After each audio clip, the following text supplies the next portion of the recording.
All right. I'll do roll call one more time. Okay. Commissioner Roger, Here. Commissioner Burns, Here. Commissioner Fernandez, Here. and Chair Fritz. Here. All right. We have a quorum, and we do have Vice Chair Hanley absent today. All right. Next, we have comments from members of the public for items that are not on tonight's agenda. So if anyone likes to make a comment on something that's not on our agenda tonight, now is your opportunity. We'll start with the room. Anybody in the room? Okay, then we'll go online. You can go ahead and unmute yourself and make your public comment. You hear me? Yes, go ahead, Linda. Okay. So anyway, you as planning commissioner,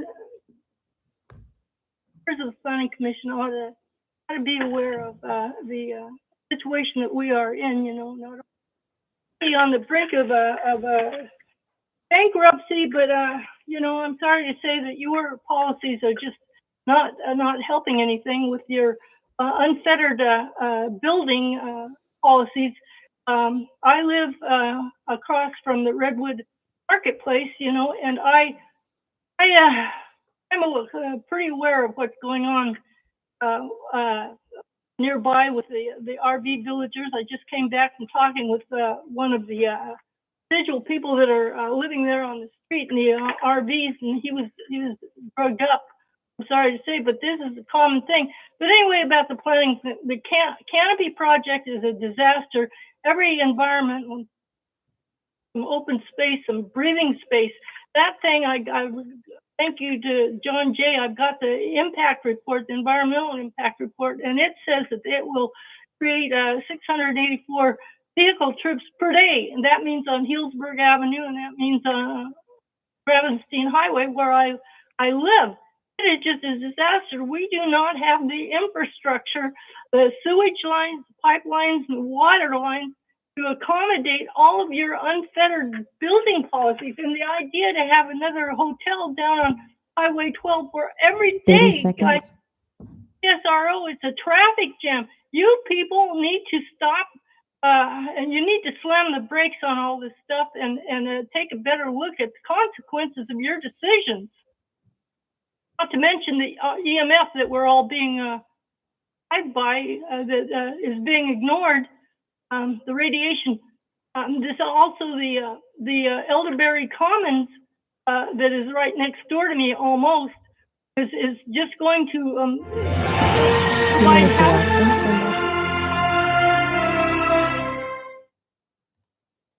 Thank you for your comment. Anyone else like to make a public comment? Okay, then we'll bring it back to the commission for, let's see, next we have conflicts of interest, and we have a conflict of interest this evening. And then we have one set of minutes to approve from August 27th. Does anyone have any comments on the minutes, draft minutes? Go ahead. I move we approve the minutes of The 27th of August August. 27th. I have a second? Anyone? I'll second it. All right, thank you. Can we have a vote, please? Commissioner Ottender, Yes. Commissioner Burns,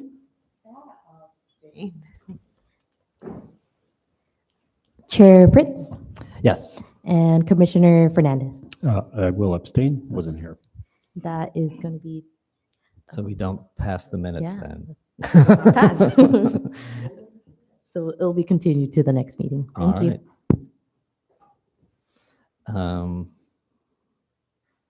You were at that meeting, Debbie. I was at that meeting. Okay, but you're abstaining? Okay, that's fine.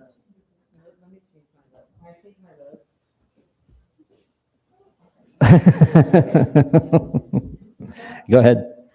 Okay, I pass to approve. I mean, yes, yeah. Okay, thank you. So Yeah.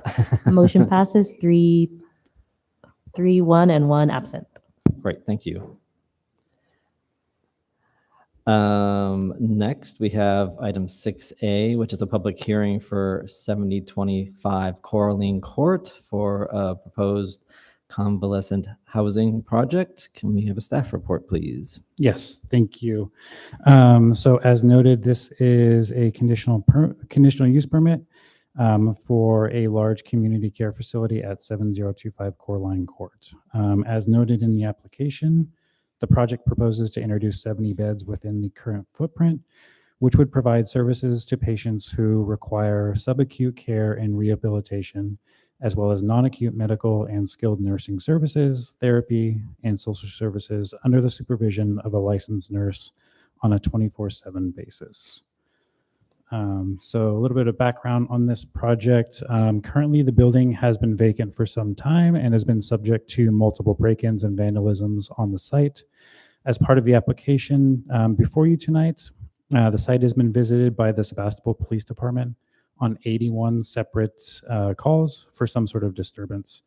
On January 16th of 2024, the planning department did issue a temporary use permit to allow security trailer to be placed on site so that the calls to the police department would hopefully slow down. During this time, the applicant, who has also been working with the building department on the exterior modifications to the building to better enhance the property while they're going through the use permit process. The site has also been approved in the past by the Planning Commission for a convalescent home in 2019, which was under building or planning permit 2019050. The project specifics are a little bit different from what was proposed from the previous proposal than what is being proposed this evening. But overall, the community care facility use is still the same as that the previous use permit has expired. So the project must go through a formal approval process again. Staff is in support of the use here as it provides additional health services to the community of Sebastopol and can also help alleviate any possible overflow from the Apple Valley Care Center that's right down the road. With that, I will conclude my report, and I'm happy to answer any questions before we hand it over to the applicant to provide any additional items. Thank you. Does anyone have any questions of staff? Nope. All right, then if the applicant is available, they are free to make a presentation. You can come up to the podium and tell us whatever you want to tell us and be available to answer any questions we may have. Well, pretty simple presentation. The Maybe property's been- if you can speak into the mic, so just so it gets recorded. Thanks. It's pretty simple. The property was abandoned probably for about 8 years. The 81 police visits were only included about a 3-month span.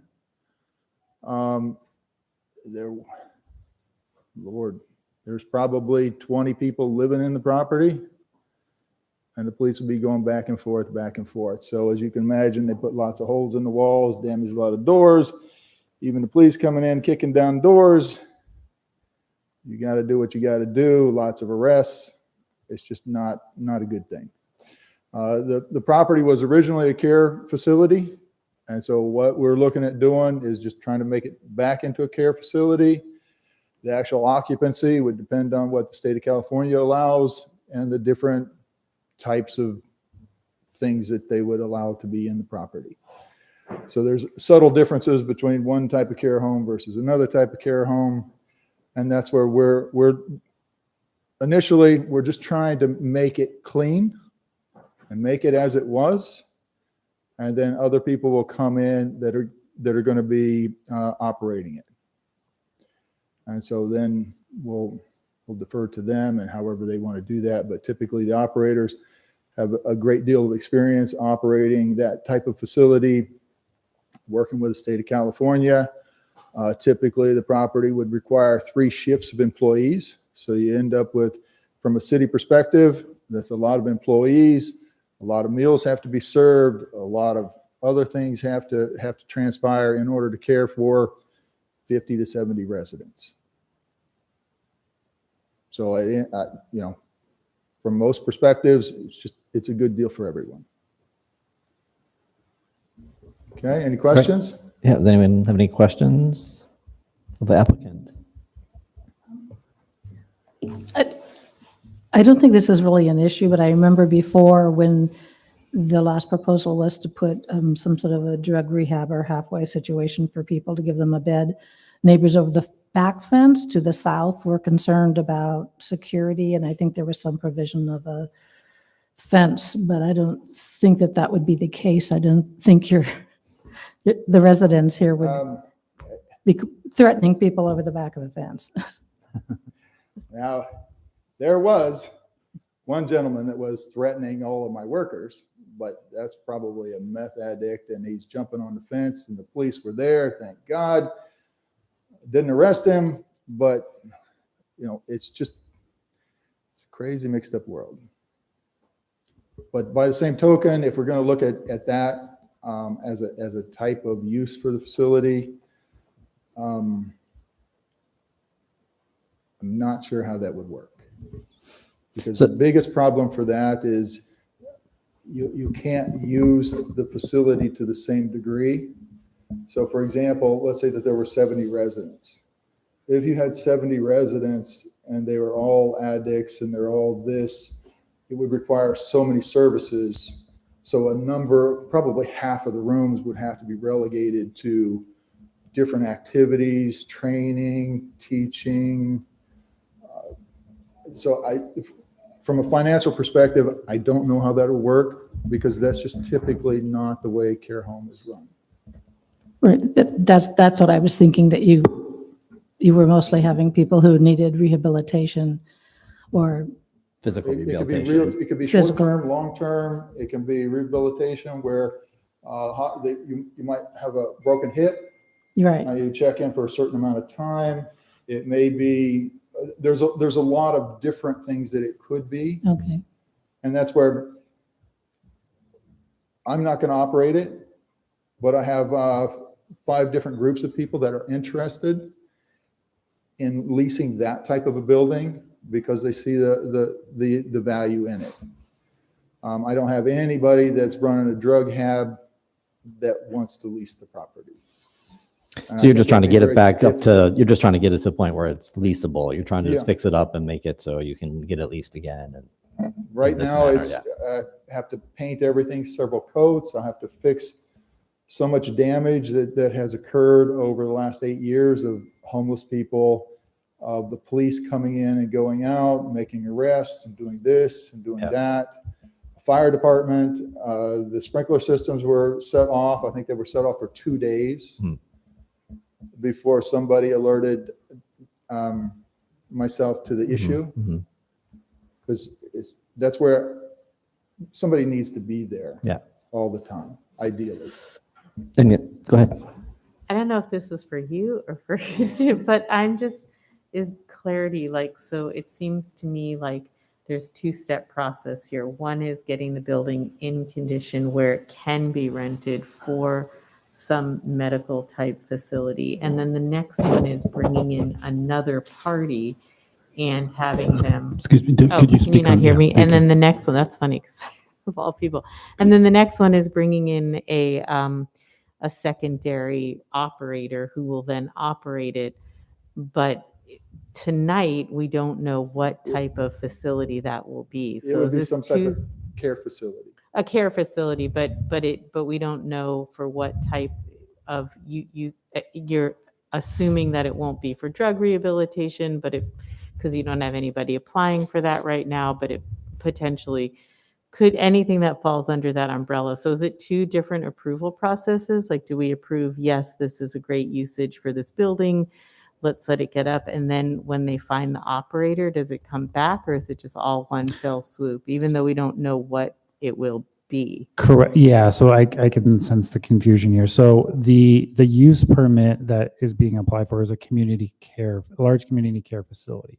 So within our definitions and their zoning ordinance, we have kind of categories that those fall under.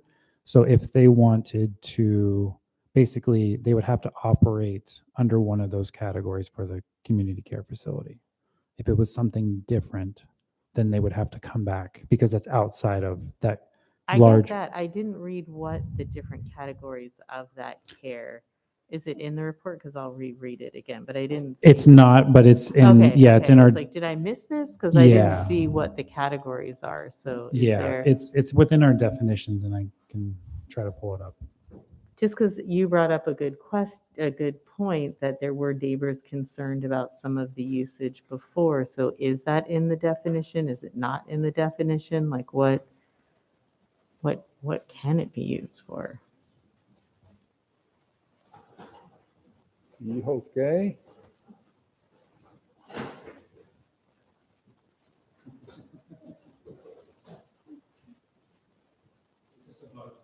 Oh. See, and bugs will not be allowed.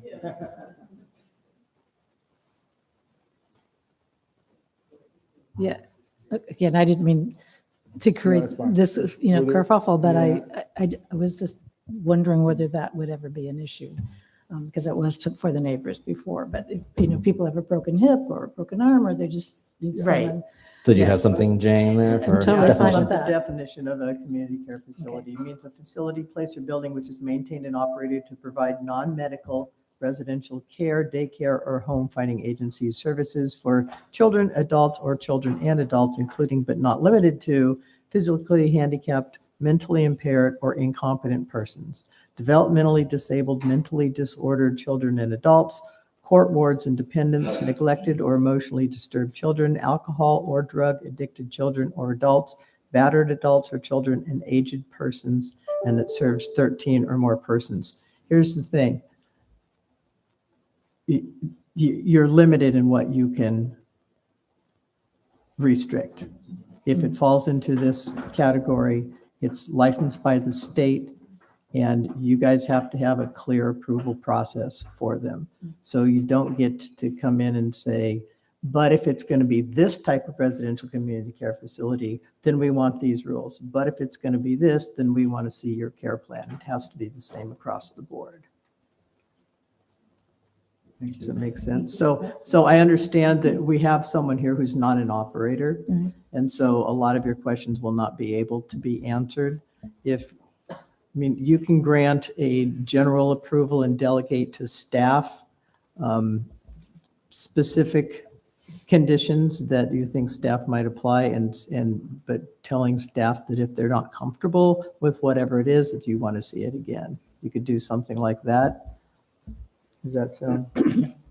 John's comfortable with that. That's all. Make John happy. Wait, can I clarify that just to make sure I understood you? So we can say, yes, we think this is a good usage, that he can go ahead and make the improvements, but that's where I'm kind of gray before they choose an operator, because we can't say what type of operator. It could be anything under that. So what is, That's correct. And this facility has been licensed as exactly that use before. So what the questions we're trying to answer here, and I don't think we're going to be able to tonight, is how many beds will we have in here? And we don't know, because we don't know what the state's going to say yet. They're going to build it out for whatever the state says that they can do.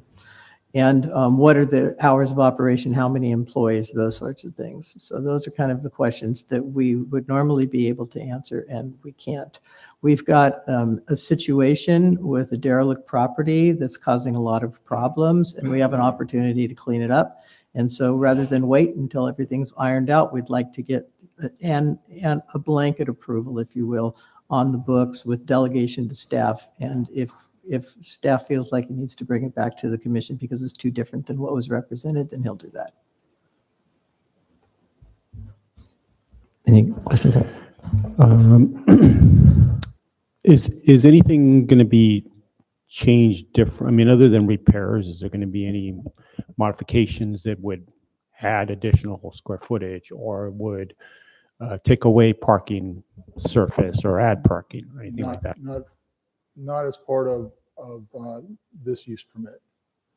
But that doesn't restrict it necessarily if an operator was to say, I want to build it out a little bit, then presumably that would still be allowed. Okay. As far as the parking spaces, I think there are probably a net increase 2 parking spaces have been replaced with like a platform. And then because we're moving some sheds around, get them off of the parking lot, it'll add several more. So it should be a net plus. Yeah, I don't know if I have any further questions, but I would do have some comments when it comes back to ours. And then Any other? I'll just add real quick, Commissioner Fernandez, I would, during that kind of, when it comes back for a building permit, once they find an operator, I think during that point where if there were exterior modifications or, additions, as part of my staff review, if I'm not comfortable approving that, I would either bump it up to like a planning director approval where it still goes through a discretionary process, or if it's too much, then bring it back to the board to get a final approval on. Okay, thank you. Thank you. Any other questions? Okay, thank you. We'll let you know if anything else comes up. All right. Thank you. I will open this up for members of the public to make any comments. So if anyone from the public wants to make a comment on this item, now is your opportunity. If there's anyone in the room, you can come up to the podium. Seeing no one, I see we do have a hand up on Zoom. So Linda, you can go ahead and unmute yourself.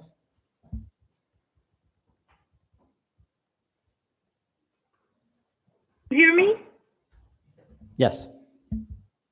So anyway, well, this is interesting. I don't have the packet, the information, as some of you might know. I'm electrosensitive, and so I am computer-free, cell phone-free, TV-free, and largely electricity-free. And I am all covered up from head to toe pretty much with shielding to protect me from the radiation that comes off of my fully corded landline phone. But anyway, this all raises interesting issues with me. There we go.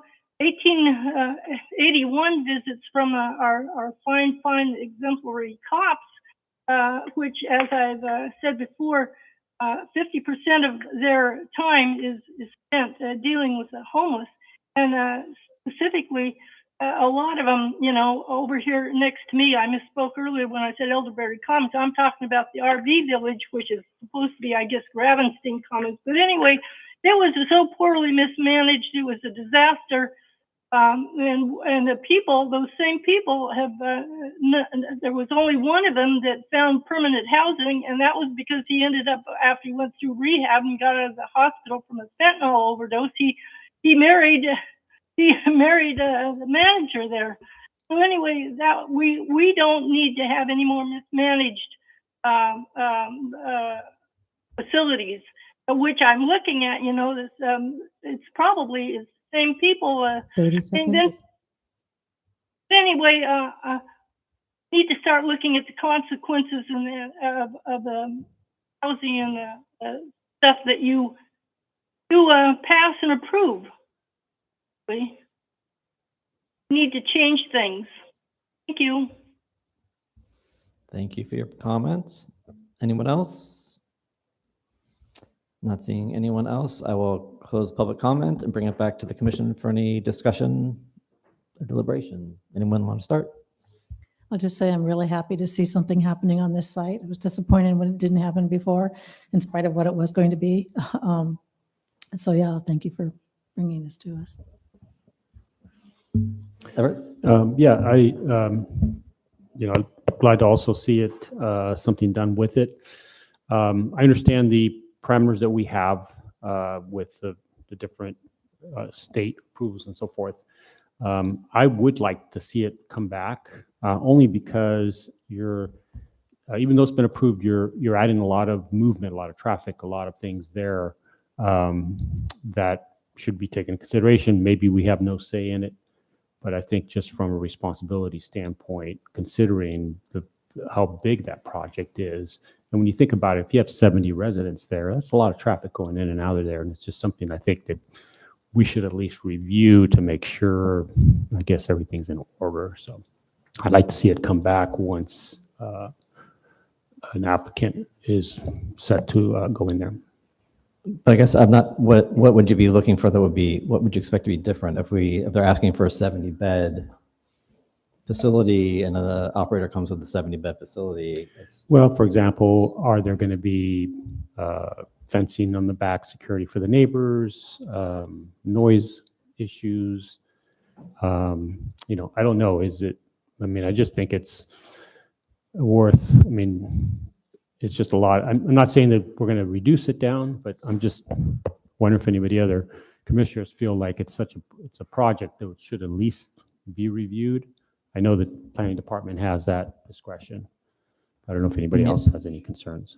I don't know. I mean, I feel like we're reviewing it now. This is what we're here to do. And I understand, like, if there's a concern about the the end use, we're approving it for that list of uses that Jane read out for us.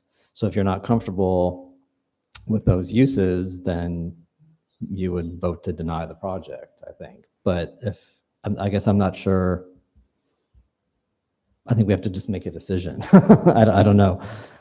I'll just, I hear what you're saying. I feel like we're between a rock and a hard place because I agree with you. I'm so happy that something positive is going to be done with this site. And it also is very hard, I feel, as our responsibility as a commission to blanketly approve something that we don't really know what it's going to be. And so, taking into consideration, like, will there be visiting hours? How many visitors will be allowed to come? It's very different if it's, say, a drug rehabilitation center. I don't know a lot about them, but I think a lot of them don't allow visitors. So there probably would be less visitors. What would the impact be to the neighborhood, to the traffic? It's on a one-way street. Again, where are all these employees you bring up? We're going to have all these employees and food services coming and large trucks coming. And, how do we navigate this? So I am like in the gray area here because I'm so thrilled that something could be done with this. And I do see a lot of impact not approving something where we don't know the end usage, because it will absolutely affect the use, what happens, there. So I hear you. But so the zoning code defines, so they applied for a large, what is it, large community care Large facility? community care facility, yes. So we either approve it for a large community care facility, which comes with all of those things, or we don't. We don't get to pick and choose. We want this community care facility with this condition, or this community care facility with this condition. I get it. So yeah, so I'm just saying, like, I don't know if bringing it back is going to make a difference, because we either approve it or we don't. And it was built as a community care facility. We approved it 5 years ago as a community care facility. So I guess in my mind, I'm comfortable approving it again as a community. It's always been, again, this is one of these weird zoning codes. Like, why do they even have to apply for a use permit? It was always built to be this way.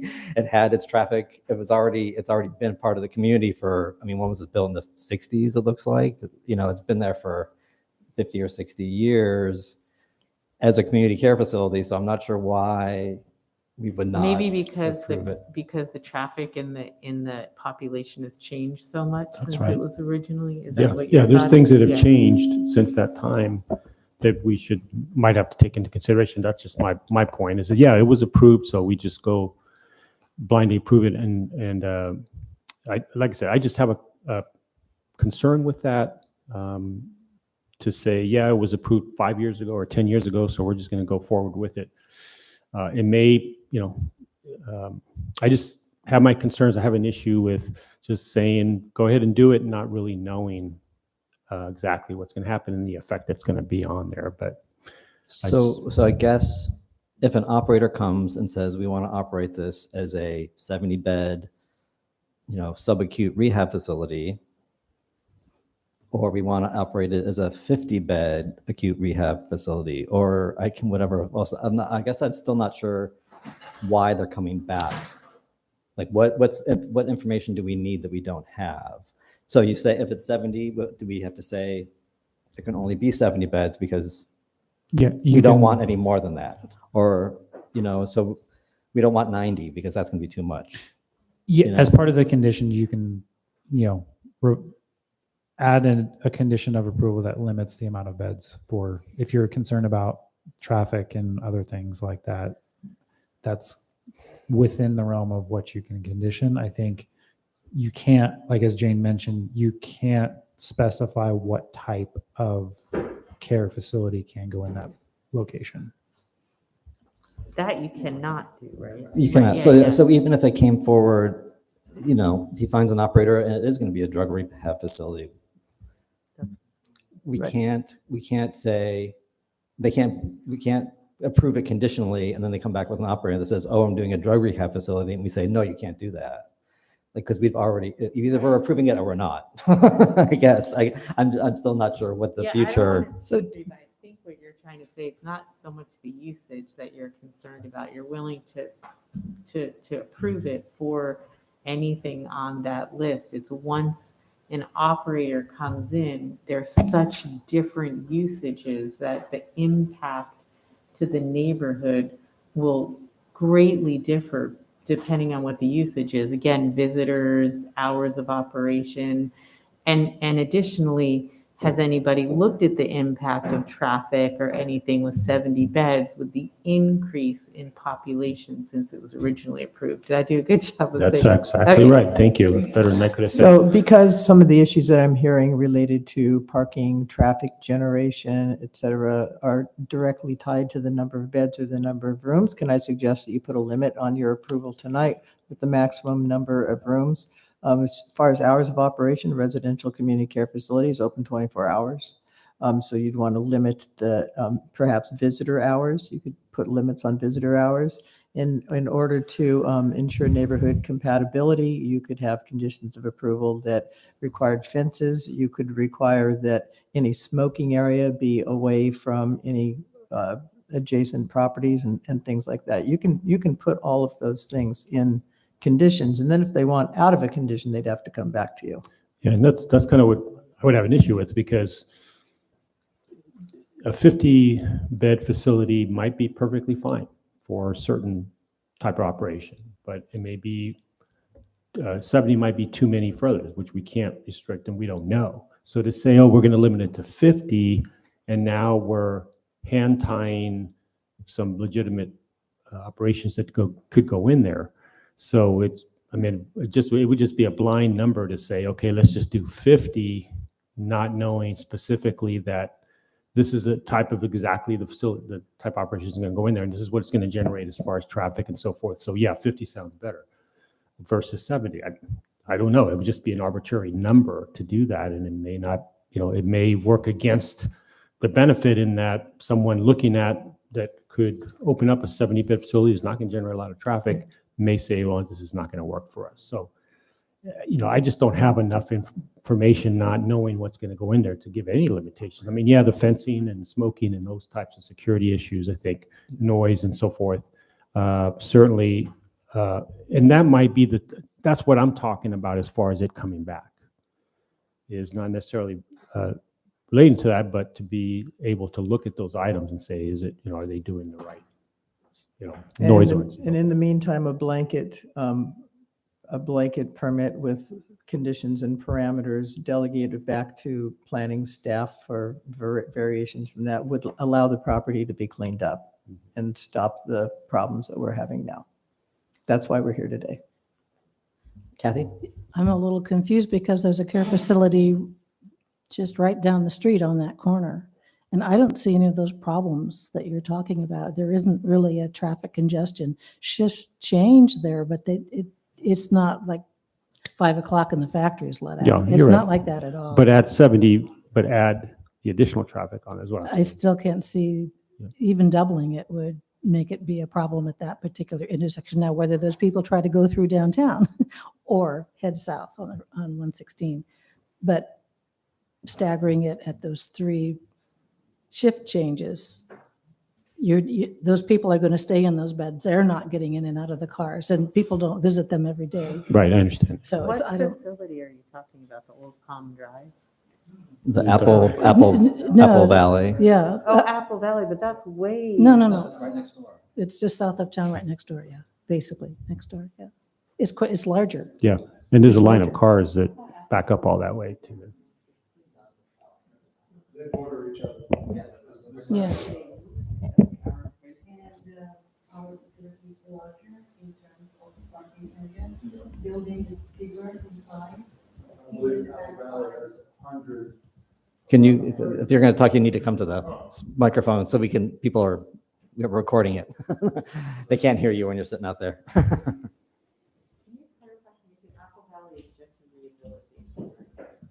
It's it's very similar. It is a community care Yeah, it's a facility. community care facility. Same yeah. definition, Yeah. yeah. Yeah. But yes, it's convalescent rehabilitation, yes. The two properties are sure common border. You drive up the same street. Apple Valley is right there on the corner. You go up the hill a little bit, and that's where you'll see the 7025 Coraline. As I understand it, not firsthand, but I think that is about 100 beds. And so this is about, let's say 70 beds. And the whole idea of this is, as far as the use permit, the property's been abandoned for 8 years. The people that own the property, they can't have an abandoned property for long. There's already a significant amount of money that's been put into this property to try to make it habitable by 70 residents, to try to tee it up, to get an operator into the property that can operate the property profitably under the rules and regulations of the state of California, to be able to employ 3 shifts of people, workers, presumably. And those, I think, would all be good things, considering that the first 3 months of this year alone, there was 81 incidents that were addressed by the police department. And that doesn't include the number of people that would have been from fire department.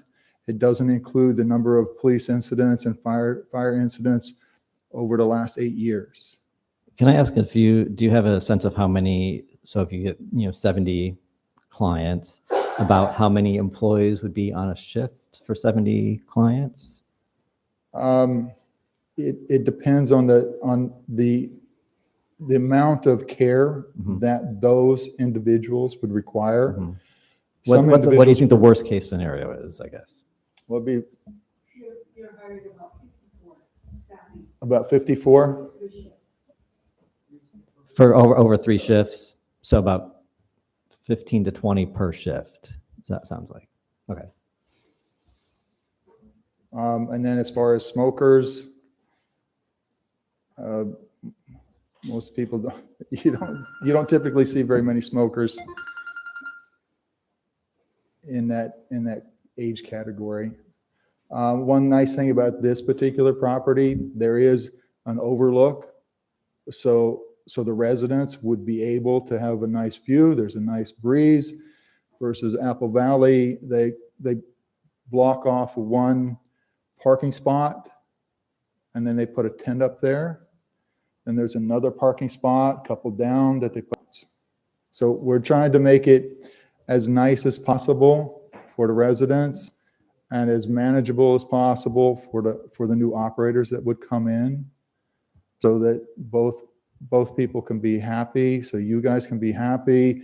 So so you don't have to spend all of this money for the police to come out. I just can't imagine going out 81 times in 3 months. And then I don't know about the 8 years prior, but when I went out to the property, I took everything out of the property and put it in the parking lot. And that was 5 dumpsters. That was 5 loads of stuff. And I don't know how many people were living there, but after I started rehabbing it, nobody's living there. So I guess, just bring it back to the commission. So if there's, 15 to 20 people, kind of worst case, 20 people, worst case scenario, like, in my mind, that's not going to create any excessive traffic jam in Sebastopol, because we need more employment happening in Sebastopol. Like, I think we want to attract more business to Sebastopol, and that does come with people, and people do come with cars. And I think we need to, accept that to some extent. And biggest problem here, but this is for your operator to address, not for us. The council is, you cannot get people to work this stuff. It's very, very hard. We've done job sharing, we've done super hard to get people. Oh, sorry. It's very hard to get, I mean, this isn't for us to decide as the commission anyway, but getting people to work in Sebastopol is a big issue businesses have. That's for your operator. But yeah, but to come back to our concerns, if we're concerned about traffic, if we're talking about, you know, a staff of 20 people at a shift, are we still concerned about traffic? I mean, that doesn't concern me about traffic. That 20 people in a shift is not a concern for me. Like, we hopefully can handle a lot more people working in Sebastopol than another 20. Yeah, the 20 people doesn't bother me, but it's those 20 plus, you know, all the other approvals that we've made along the way that add into that. It's just another straw on the camel's back, but I don't have an issue. I totally support the improvement of the building. I think it's needed. I just feel a little bit uneasy of just saying, okay, go for it, and whatever comes in and how it gets operated and so forth is, you know, just going to happen. So, but yeah, if you just look at it as just another 20, like I said, it's just by itself, it's not going to be an issue. But anyway, I think I've expressed my concerns. I'd like, And I guess I just want to make sure that we can give a clear direction and decision tonight. And if there's some concerns that we need to, you know, ask for more information that would help us make a decision, a positive decision. Because I'm ready to support this and approve it, but I don't want us to, there's only 4 of us here and it sounds like I'm getting a split vote potentially, and I don't want No, to have this I'm denied. happy to vote on this tonight. I believe in the usage for this. I just agree with Commissioner Fernandez that it's not this particular project or these 20 people or these 70 beds. It's the straw on the camel's back of, you know, the 150 units here, the 100 units here, this here. We just don't have the water, the infrastructure, the fire. I mean, everybody, but, you know, this is sitting empty and it needs to be, something needs to happen to it. And this is a positive, you know, thing for the city. So I think, is that where you're at? Is that what you're saying? Yes, thank Yeah. you. I should just have you speak for me because you're better at wording my words than I am. Thank you. I'd like to make a motion then. Okay. I move that we approve the application based on the facts, findings, analysis set forth with the staff report and found in Exhibit A, blah, blah, blah, blah, blah.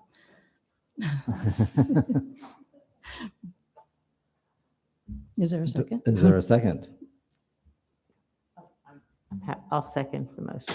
Okay, thank you. So we have a first and a second to approve the application for a conditional use permit for 7025 Coraline Court. Is there any further? Just a question to staff. What would be your criteria to bring it back to commission?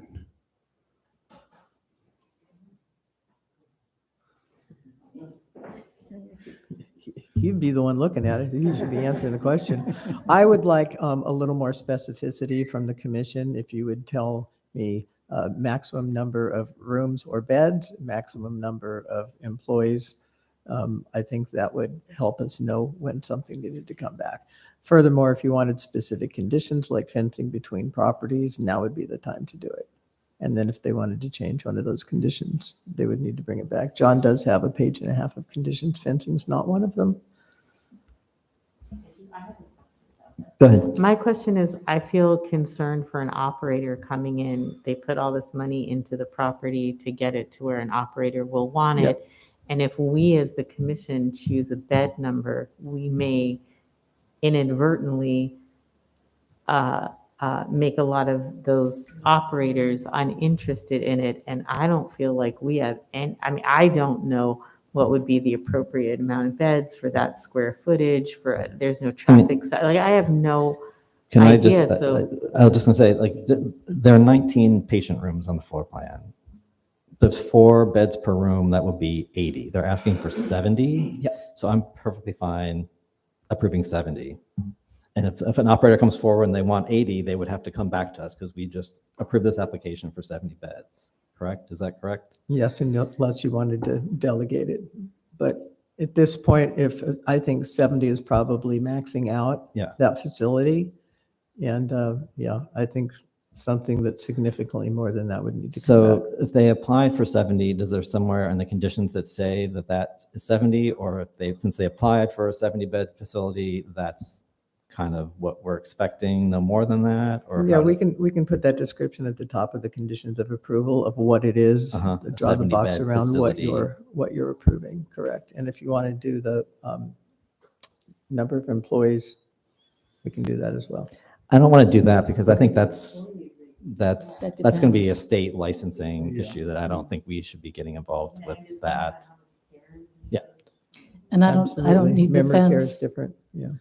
I don't need the fence. I only brought it up because if it did turn into be a drug rehab or a diversion from jail, that there was reasons the neighbors were concerned, and this isn't that case that we know of now. If So I there were a guess we could problem- say if it becomes that kind of facility to staff, then that should come back to us for further review, or should we just condition it as a fence for now? There And there say is a you need a fence there. fence. There is a fence, There's yeah. a fence. There's a Okay, fence there's a and it's fence. shown, and it's shown on the plan. I think if you wanted to do things like delegate a smoking area in case it's one of those kinds of facilities, is if you're approving a use permit for this facility, you're approving a use permit for the Yeah. building and not necessarily the characteristics of the population living within the building. That's where the law restricts you. Yeah. So you can talk about traffic, you can talk about cars, you can talk about parking, you can talk about hours of operation, you can talk about all of those kinds of things. And at this point, I want to get these guys going. Yes. So if you want to approve something this big to let them get going, then that's fine, and we'll bring back what we Can- need to bring back. But the request is for 70 beds. Can I ask a question? Mm-hmm. If we did say 60 beds, because that does feel like pushing the limit, could they come back and say, hey, we need 70? And we could Yes. then, so Yes. if we went less, then we wouldn't make them not be able to get an operator. Because if an operator said, hey, I can't do this unless it's 70, they could come back to us. They could, it would be another hurdle for the operator, so it wouldn't be as attractive to them. Fair enough. But yes, Smoking, I do think FYI is important. We should put in there. I like that suggestion.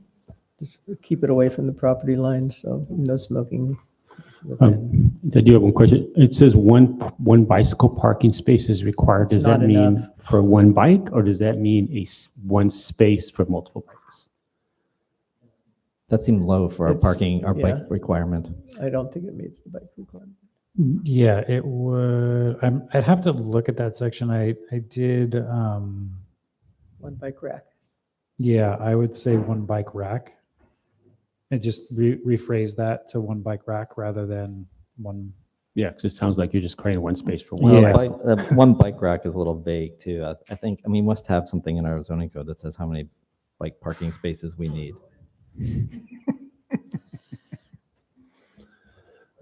Bike racks come in different capacities.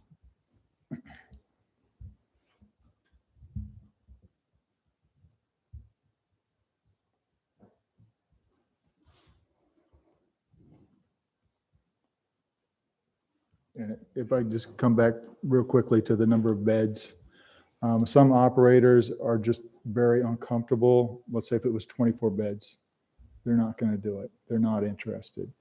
If it was 200 beds, they'd be interested. And there's going to be other operators that are going to be in this where 70, that's what they're looking at. So even if you were to go to 60, I might have 5 prospective operators and 3 of them drop out. And then the other 2, they're going to do what they want to do. And the problem then becomes, does it make sense for the owner to spend more money on this property? Because this property still, even with the use permit, has so many issues.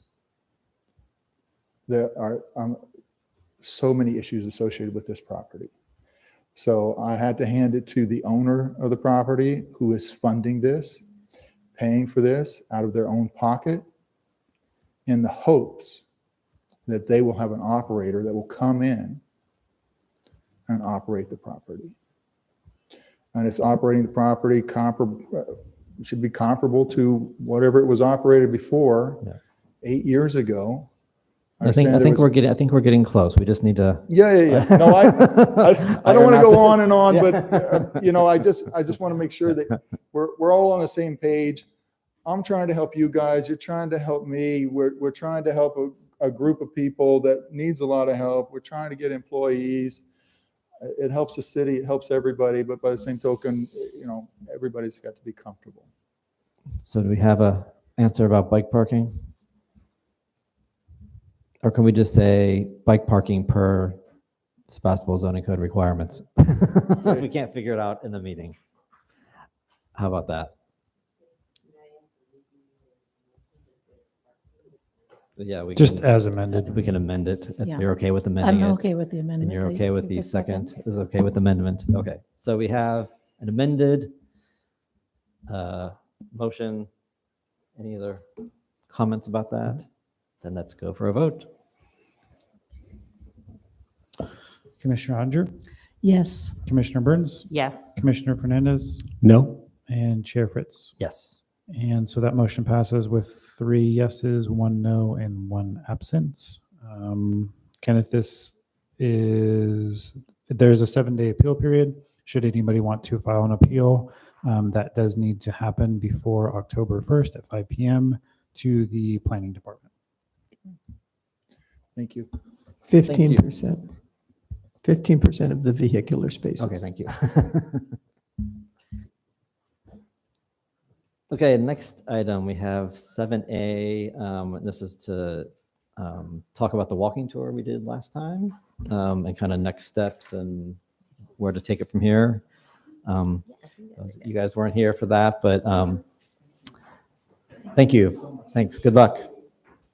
So we did the walking tour, and I think the 3 of us and staff, and we had a reporter from the Sebastopol Times and Steve, whoever Steve was, just to tag along. But it was great. Interested member of the public. An interested member of the public tagged along as well. And I think we had some good conversation. I personally have gotten a lot of positive feedback after the article came out in the Sebastopol Times. I don't know if everyone saw that, but I've gotten a lot of very positive response to that.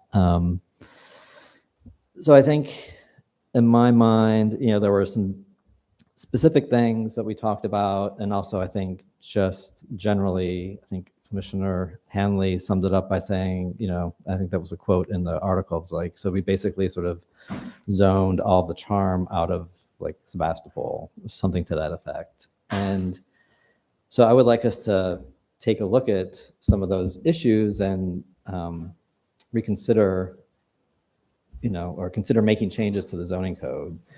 And so some of these would be development standards. A lot of things that I pointed out were kind of setback issues. There's a lot of properties, basically single family home properties require 20-foot setback, front yard setback.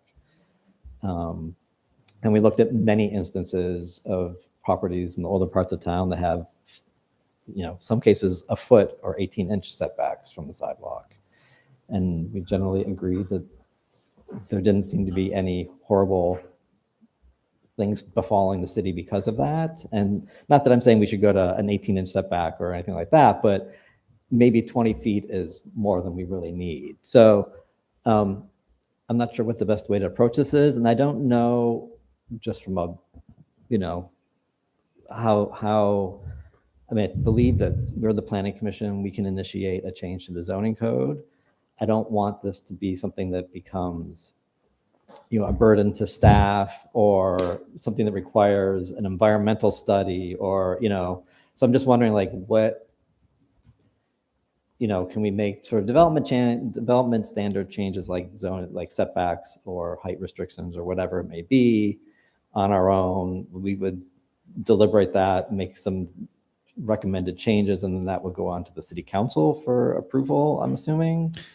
Is that? Yeah, and I'll just mention, some of the stuff that we did discuss, and Jane has mentioned as well, because she helped construct our housing element. Those changes are within the housing element. I know that the council has gone through some of their priorities and goals for the next 6 months. There are a number of housing element policies that need to be implemented within that 6-month period. So, I can share that list of stuff that's kind of a high priority to make sure that, we're already going to be working on those anyways. So, we can kind of tick those off of your guys' list as stuff that you see does need to be changed. So we're not kind of double dipping work wise.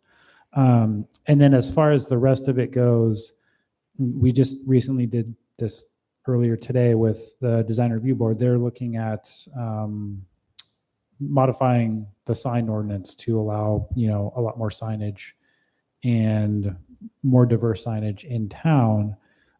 So they actually created an ad hoc, sign committee of 2 members that would report to kind of staff. They would do the majority of the work, and then come back at a future meeting with like, hey, this is what we've got so far. Are we okay with this? And then move it along the process that way. So that could be a recommendation that you guys consider tonight. But yes, it would. Any changes that you do come up with does need to go through the formal kind of ordinance modification process, which is a recommendation from this body to City Council. And then depending on the type of change, we'd have to look at, is this exempt under CEQA, or does it require a zoning, modification, which I don't want to get into. So. So that makes sense in terms of like an ad hoc committee, as you're saying, sort of like Correct. the planning commission, we can come up with a list of recommendations kind of coming out of that discussion and then bring it to staff. And I'm happy to be part of that. And I'm happy to do as much legwork as I can, because I do think a lot of this is important. And I think, just from the random letters and emails and neighbors passing me, people do seem generally supportive of some of these ideas. So I guess, and I actually had a city council member contact me as well, saying he was very excited about it and wanted to support in any way possible. So I know there's some support at that body as well. So I'm wondering if we should try to do that tonight at ad hoc committee. Do we agendize? Is that something we need to agendize for a future meeting to talk about, or? I think if you want to do an ad hoc, you certainly can do that. And we did not agendize establishment of an ad hoc. I don't know if it's that. So We can do that next meeting or something. Can I?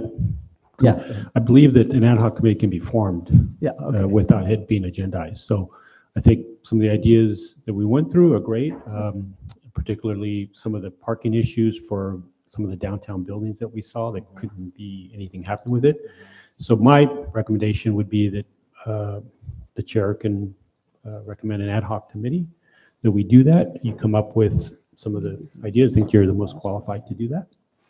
And I think, let's move forward with this, especially with other things coming up. Maybe we can combine them and be efficient with that.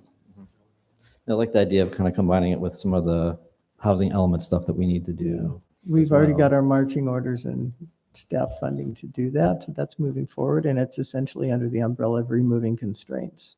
So since the bulk of staff's work when bringing forward these kinds of things is preparing packages for the planning commission and for the city council, it's efficient to put some of those other things within the same packet.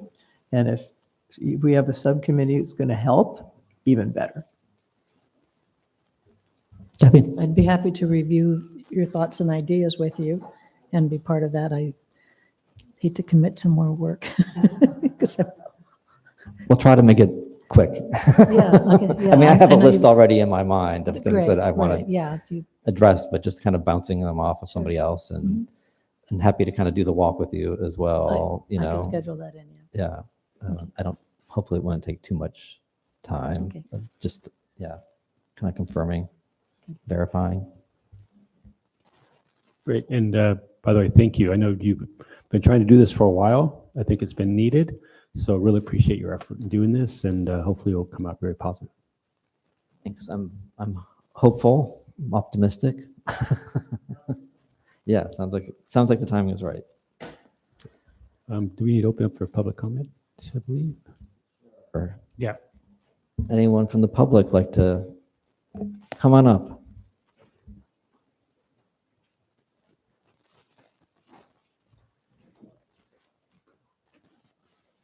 Is it on? It is on.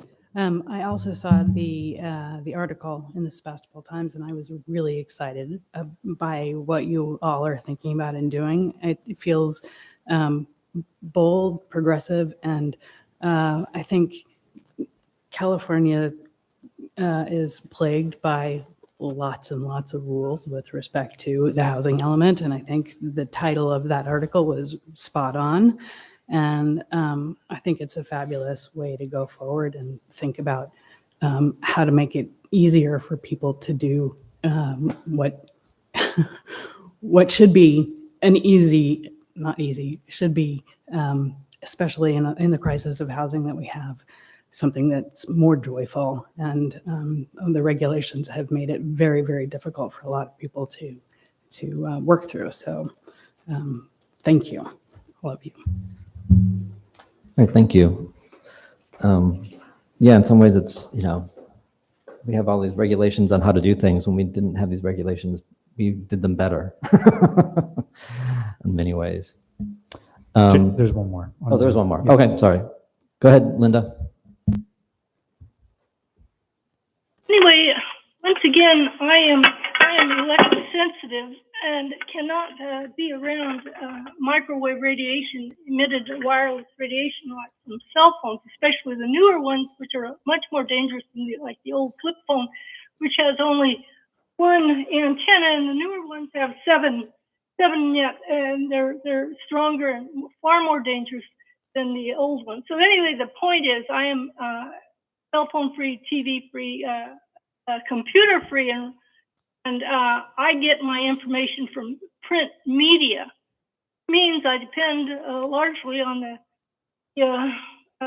Press Democrat, and also I listen to KSRO a lot. And but I get people send me stuff at the AIM Mail Center. Anyway, the thing is, I would love to have seen the article in the Sebastopol Times, but I did not. The regulations. One of the things that is being ignored, and it is a lethal kind of a thing, is a thing that I have mentioned before, is the amount of man-made pulsed electromagnetic fields that we are increasingly being exposed to, which goes hand in hand with the health of our citizens and stuff, and the smart meters and all of the wireless 30 devices. seconds. PG&E came in through my 60-unit apartment complex 2 years ago with like a bunch of Nazi stormtroopers and put in smart meters, both gas and electric. We've got one 6-year-old boy who got cancer of the kidney, and it spread to his lung, and he had removed that kidney. We've got another 11-year-old who got a heart transplant. Another 72-year-old came down with stage 4 cancer. This is 2 minutes are up. Thank you, Linda.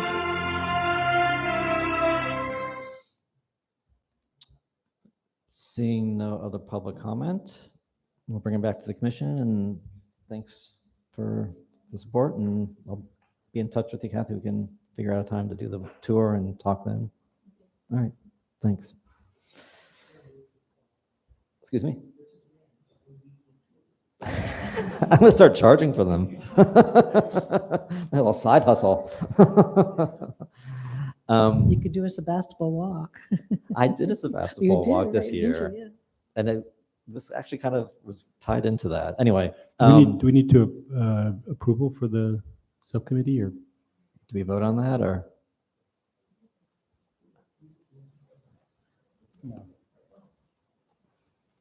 I don't think so. I think we're good. All right, 7, item B is the vacation rental ordinance report. So I'm going to pass this over to Zuzi because she worked on this report and happy to have her introduce this as kind of one of her first planning commission reports. So Thanks. go right ahead. All right. So I won't read the whole report, but I'll just kind of read the key points. So this is more of an informational report since the Planning Commission has discussed updating the city's current vacation rental ordinance to better fit the needs of the community. This report is meant to give a more in-depth analysis of non-hosted rentals in Sebastopol and how other municipalities are enforcing non-hosted short-term rentals in their jurisdiction. So just to give you clear definitions, a short-term vacation rental are typically defined as a rental of a home or accessory building for less than 30 days. If it's more than 30 days, that's more of a long-term rental. A hosted rental is when the host lives and sleeps in the dwelling unit or the same parcel, and a non-hosted rental is when the host does not live or sleep on that parcel. So a little bit of background information. There are currently 37 approved vacation rentals in the city of Sebastopol. 34 are hosted rentals and 3 are non-hosted rentals. In 2024, 2 non-hosted rentals were approved. And I wanted to make a correction on this background information that I put with another use permit that is tentatively scheduled for the Planning Commission's October meeting. So after reviewing it, it's not going to be a non-hosted rental. It's going to be a hosted ADU. So we will still have 2 non-hosted rentals this year so far. And as of September 2024, there are approximately 22 approved active listings on Airbnb and other hosting websites. Another point I wanted to make is parking and noise complaints are some of the reasons locals have protested short-term rentals in town. And these kind of been addressed through Sebastopol's vacation rental ordinance and the noise control ordinance. And for many, the main concern is the impact on available affordable housing and how non-hosted rentals not only remove viable options from the buyer's market, but can also reduce long-term rental housing as well. And then, let's go here, the next page. Okay. And we're going to say here, the city of Sebastopol has been successful in putting safeguards in place to prevent businesses from coming in and using short-term rentals. However, current regulations do not prohibit homeowners in town from obtaining a use permit that will allow them to turn their homes into a non-hosted short-term rental. And then of the 2 non-hosted short-term rentals that were approved in 2024, both property owners stated that while they still live in their homes majority of the time, frequent traveling left their properties unoccupied for various amounts of time. And it's important to note that while there are some clear financial benefits for residents, there are also no measures in place to ensure that Sebastopol property owners are actually living in their homes majority of the year. And let's go here. And I'm just going to skip down to the conclusion section. So in 2019, the city adopted a policy that did not allow non-hosted rentals due to the impact of the permanent housing stock, but that restriction has since been removed. But city staff still reviews this as part of the application process. And I also listed a few towns and their kind of short-term rental policies, and you can kind of compare and see like what Sebastopol has and what they're doing right now. There's a few of them that do not allow non-hosted rentals at all. There's a few of them that don't allow accessory dwelling units to be short-term rentals. So I think that's kind of important to keep in mind. And so for the recommendation, we just hope that the Planning Commission can receive the report and provide recommendations. Thank you. Thank you. Any questions? Go ahead, Kathy.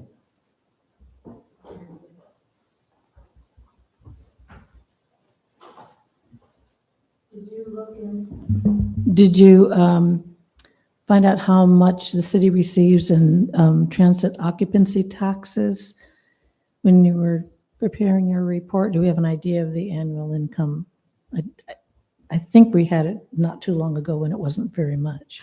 Yeah, we did not look into it as part of this item. It is something that we can look into. I don't, with roughly 30 in town, there's probably not a whole lot. The only thing on a yearly basis, I know we do revise our actively renew their business license. So it's about $90 for a business license. within Sebastopol. Ooh, So that's some money. that is some sort of money, and then the TOT on top of that. I think the other part of this report is to also look at, I think it's in the report, we charge roughly about $480 for a permit. That's a one-time fee that we're taking in, and it doesn't account for the staff time that goes into monitoring and stuff like that. So looking into other cities that Zuzi has put in here, and then also looking at what they charge for their yearly costs and stuff like that. Through our current vacation rental monitoring company that we have, at a kind of next tier up, they do offer kind of more full-on vacation rental monitoring, to where they'll send out, reminder letters, enforcement letters, all of that kind of stuff. Obviously, that does come with a cost, but if we can supplement that as part of our kind of yearly renewal fee for, rather than the $90 business license fee, if it's, if there's a vacation rental business license fee, that helps us capture that, reoccurring yearly cost. I think that's kind of another thing that we're looking into as far as recommendations go and what other cities are doing. Total TOT is about $500,000 a year, but that's mostly the hotel. Oh, That's an unfair question, because if we didn't have these, then we're building 2 new hotels that we just approved in town. Hence part of my issue with like more cars. But so that then you did a really great job in the report about, there was a piece you missed that I thought was super interesting about the rents decreased in Irvine, I believe it was, when they stopped. I mean, it was really a very, and then I ended up doing a lot of digging into this, but the money actually will probably go up for the city, because the hotel actually pays more and it's less expensive and less man hours for the city. So it actually would work the opposite way. yeah, I was just mostly looking, just isolating to see what level of income this was creating for the city and whether that was important or not. My next question is, do we know how many ADUs or junior ADUs are now used for hosted or unhosted? Did you isolate that? I mean, if we were looking at removing that. Yeah, we didn't really isolate that. I think, most of the rentals that we do process on the admin level are within the main structure. We don't get a whole lot of ADUs, because the way that our ordinance is written, any ADU that's built before 2017 is allowed to go through the admin process. Anything post 2017 does require a use permit because of the ADU restrictions that changed during that time frame. We can look back into them, but at a point in time, the vacation rentals of prior years only required a business license, so we wouldn't really know unless we did almost like a site visit to the property to see if it was, an ADU or a room within the residence. So, Okay. And I was just thinking ahead, if we did decide to cap our numbers right now, and I know you were talking and I was trying to get up here to see what I'd written down. So we have 34 hosted and 4 non-hosted, or did you change that number now? I think it's 3. still 4. It's the note about what's been approved or in the pipeline this year. Yeah, Okay, so 34 hosted and correct. 4 non-hosted. Non-hosted, Okay, correct, that's what I yeah. have here. Okay, and then my last question is, there were some stats on what Windsor did, but I wasn't sure if there were restrictions on hosted STRs for Windsor.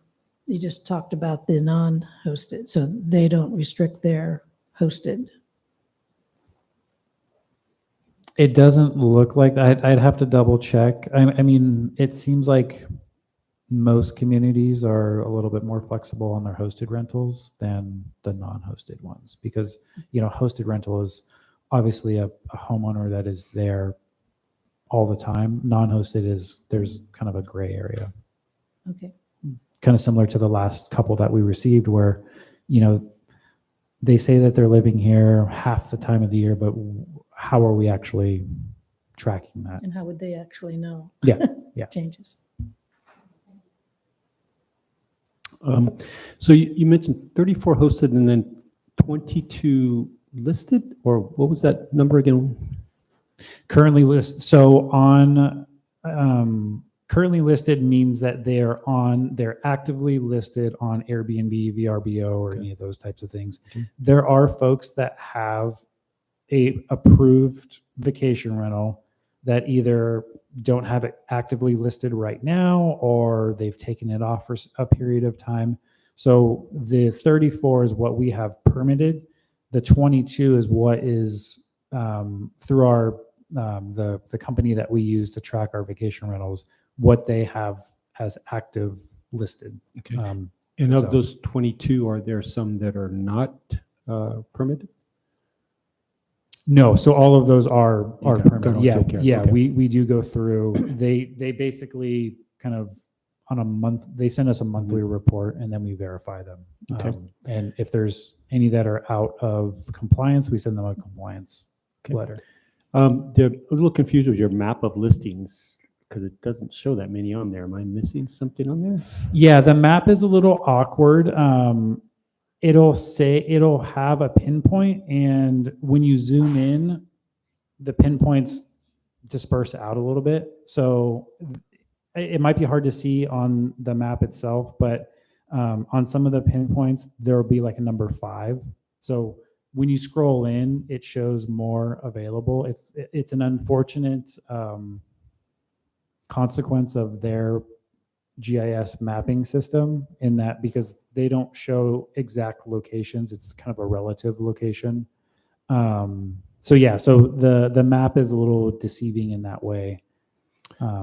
Yeah, because if you add all of these up, even with the ones that say 2 or 2 on the side, I mean, so obviously we can't zoom in and see those numbers, right? Because this is a copy, Correct. but you could. Correct. Yeah. So when we track it through the software system that we use, we're able to almost go down to the street Okay. level. All right. Yeah, because this doesn't really help much, just because I know that, there's a lot more. So Yeah. this is a little deceiving from that standpoint. I think what the map is trying to show is the concentration of them rather than the actual number of all of them. So even that it doesn't show. Okay. Because I know that in my neighborhood there's probably 3 in the area. Mhm. Maybe showing 1 is not even close to the right area. So that's kind of some information I'm kind of missing on that I'd like to see. And then on our applications I know one of the cities, I can't remember which one, has where the applicant signs an affidavit. Is that part of our application? And the affidavit could be, for example, the people that are saying, well, we're going to live there half time, or we're going to intend to move in there a certain amount, whatever. I'm not sure what the affidavit covers from the other cities, but I know that they mentioned that, and I don't know if we have that, or that might be something that might be useful. I'm not aware, we don't have an affidavit that would specify that. I think that should be probably something that we include, especially for the non-hosted rentals. So we would have a better understanding of, what we're reviewing and what we're potentially either approving or denying. But yeah, I would be happy to reach out to cities that do use those affidavits to, model something similar. Yeah, because it helps with the monitoring. Let's say maybe we can't monitor it, but at least having someone sign affidavit, at least think about it, that hey, they're specifying or saying that this is how it's going to be. They're going to use it. And then as far as the TOT, I think that is an important number. And the reason I think it's important, and you're talking about maybe raising fees for applicants and renewals, is that I personally think that those TOT from those vacation rentals should be separated, and those funds should be used to monitor or to operate this, rather than say, okay, now we're going to add more money to the applicants to do that. The funding may be there, we don't know, but I think that's probably more there than we realize. 34 hosted and unhosted. If you look at the TOT, it's quite a bit. I own a hosted one, and I know that they the fees and taxes and so forth are probably about 25%, just the tax alone, well, or 12%, but that adds up if you go through the items. So I think that we might want to consider, and no, that's not our purview as far as that part of it, but I think it should be recommended that those funds be used back into this system to then monitor or use it rather than have it just blended in, and then now we have to charge more for these, because it's quite cumbersome to apply to be a hosted. And I think for some people, it makes sense, someone who's has a room to rent or so forth, and it could help them to stay in there. It took me over a couple of hours when I did it a couple of years ago. And so I think that's a concern of mine as well. I have some more comments, but I think we'll wait till we bring it back to commission. Do you have any questions, Debbie? I don't have questions, Okay, comments. we'll come back to that. I had a question about, do we know, and maybe Jane knows this because she did our housing element update. Do we know how many housing units we have in Sebastopol total? I'm sorry, you don't have it off the top of your head, probably. I do not have it off the top of my head. I would need to go to the housing element again on a very slow connection and look that up. Just curious, like I said, I would think that this is a very small percentage of the. It's a even if very there's small percentage 37 and the compared to- very small percentage of the total number of I housing wrote the units we have. county's vacation rental ordinance. The county has thousands and thousands and thousands of unhosted vacation rentals. They have huge problems with them. Huge problems. Sebastopol's nothing. We've got what we're really talking about is the non-hosted rentals. Those are the ones that take housing out of the housing stock. A hosted rental allows people to remain in the home. The city's still collecting TOT from it. I mean, it's like the best of both worlds. It allows visitors to come and enjoy the town. I mean, hosted rentals are really like the way to go. And you guys have almost all hosted rentals. I am concerned that you still allow ADUs to be used for vacation rentals. Can I ask a question? Yeah, about that go ahead and comment? ask the question. Yeah. I'm a little confused about that because the hosted can be an ADU. It's not necessarily what we approved, which was there was a young couple who was living half the year in Utah and half the year here, and they want, or a room in the house. It can be an ADU. So I don't know how that is the best of both worlds. I'm just curious because that is something that could be rented. We are in dire need of rentals in the city, and dire need of lower income rentals, and dire need of rentals for, school teachers and police, for our infrastructure. And the ADUs are quite often, as crazy expensive as they are, they're a cheaper option than what's out there. So could you just explain to me why you're saying that that is a win-win and is not taking housing away? Because it seems like it is. I think the way Sebastopol defines a hosted rental is when the owner stays on the property, which is different than my definition of a hosted rental, which is within the home. So that's why I'm saying I'm concerned that you're allowing ADUs to be used that's a whole house rental to me. And it's still going to produce less neighborhood conflicts, right? Because the owner is still on site. But things like the JDUs, the junior ADUs, state law prohibits they draw the line. You cannot use those as vacation rentals. And I think people do that all the time and, crack down on those things. But in that case, the state law prohibits it. So, yeah. Do we, you mentioned one of the issues that people have issues with noise, concerns about noise and parking from, ADUs. Do we often get complaints on ADUs? Do we have any sense of does that really happen, or is that just kind of the perceived problem? It's more of a perceived problem. I mean, we would have to check with the police department, but it's not like I come in every weekend or after a weekend and get 5 emails from the police chief saying, we've got another vacation rental complaint. They do go through the police department as their kind of, well, the complaint originally goes through the host. That's part of the application that goes, for the approval process. And then if it becomes increasingly worse, it goes to the police department as a formal complaint. In my 3 years here, I've not received a complaint from the police department for a vacation rental.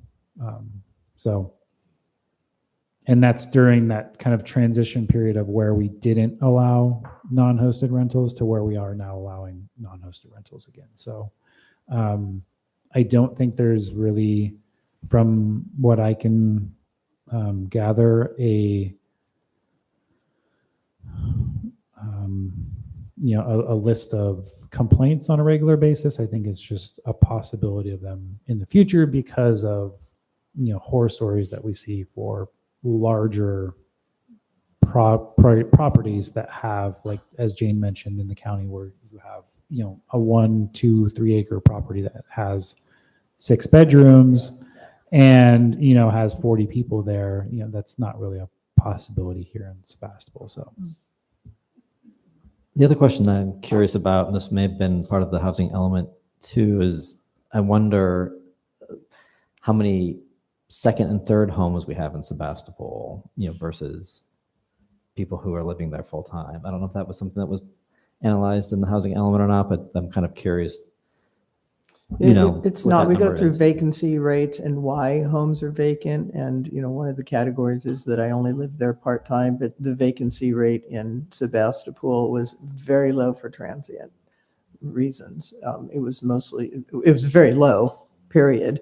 And when there was vacancy, it tended to be because units were for sale. Other questions before I open up public comment?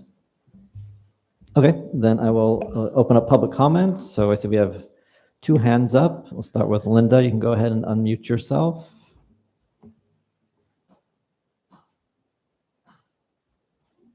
Okay, can you hear me? Yes. Okay, so anyway, I got a good idea that it'd be a win-win-win. So it would be great. It's a real opportunity for some of you that know about have rental units, and you could, for not much money, you could advertise them and get them in shape as electrosensitive. I mean, EMF safe-ish, electromagnetic field safe-ish. And then advertising, I can guarantee that people would flock to you. There's a worldwide movement to raise awareness about the harm and danger of man-made pulsed electromagnetic fields. And I know a lot of people who are suffering and are aware of what the cause of their headaches and their heart problems and all the other stuff. But you could ask and get, 2, 3, 4 times the amount of rent that you would otherwise be getting. Just did a few little minor changes, made sure everything was wired. Like you could still have the computers, just make sure that they're wired. And for relatively, and it'd increase the taxes, with revenue. But that is such a good idea, raise awareness about the harm and danger of EMF, but it would, increase the health. But anyway, that's my idea. It would work. Thank you. Thank you. Next, we'll go to Kyle. You can unmute yourself, Kyle. Yes, I can. Thank you. Go ahead.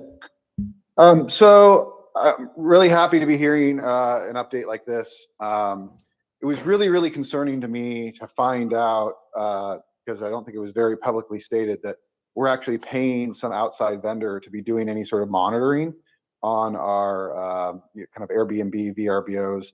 And I think it's really, really important that we're analyzing the cost of that, and that unlike what was said by somebody previously in the meeting, that's a cost of operating business. That in this market space, because of the potential for abuse, it's extremely important that the cost of doing business includes the cost of the monitoring of that economy. TOT is revenue for the city that's there to take place to do things like repair the infrastructure that's being worn down by those folks that are coming in and staying in those short-term rentals. So to suggest that TOT should be going to help fund the monitoring operation, no, the monitoring operation is part of the business of that particular economy. Secondly, this brings up just a larger issue of code enforcement. As somebody who has been dealing with Woodmark for the last year and the repeated violations of our noise ordinances, operating machinery outside of our assigned hours, there's no mechanism for complaint. There's no mechanism for enforcement. We have a building inspector that can, shut them down for the day, but that's going to be an extreme scenario. Sure, there's this kind of idea about complaints and the police, but that's not really the mechanism here. Really, what you need to start looking at is code enforcement, like actual fines that are in place, and empowering the city through our ordinance system to imposing fines on violators. And it doesn't need to be enforced by just police. It can be enforced by any city employee that is recognizing the violation of those code ordinances. It'd be my hope that as you're making these types of decisions in the future, you highly consider that because the only mechanism that you have to stop that kind of stuff is actual fiscal penalties on folks that are violating. Thanks. Thank you. Next, we'll go to JB. You can unmute yourself, please.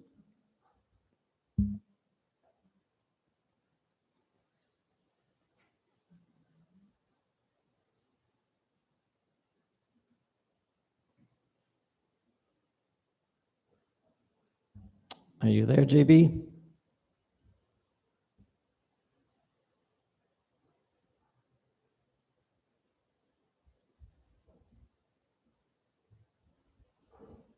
JB, you should be able to unmute yourself.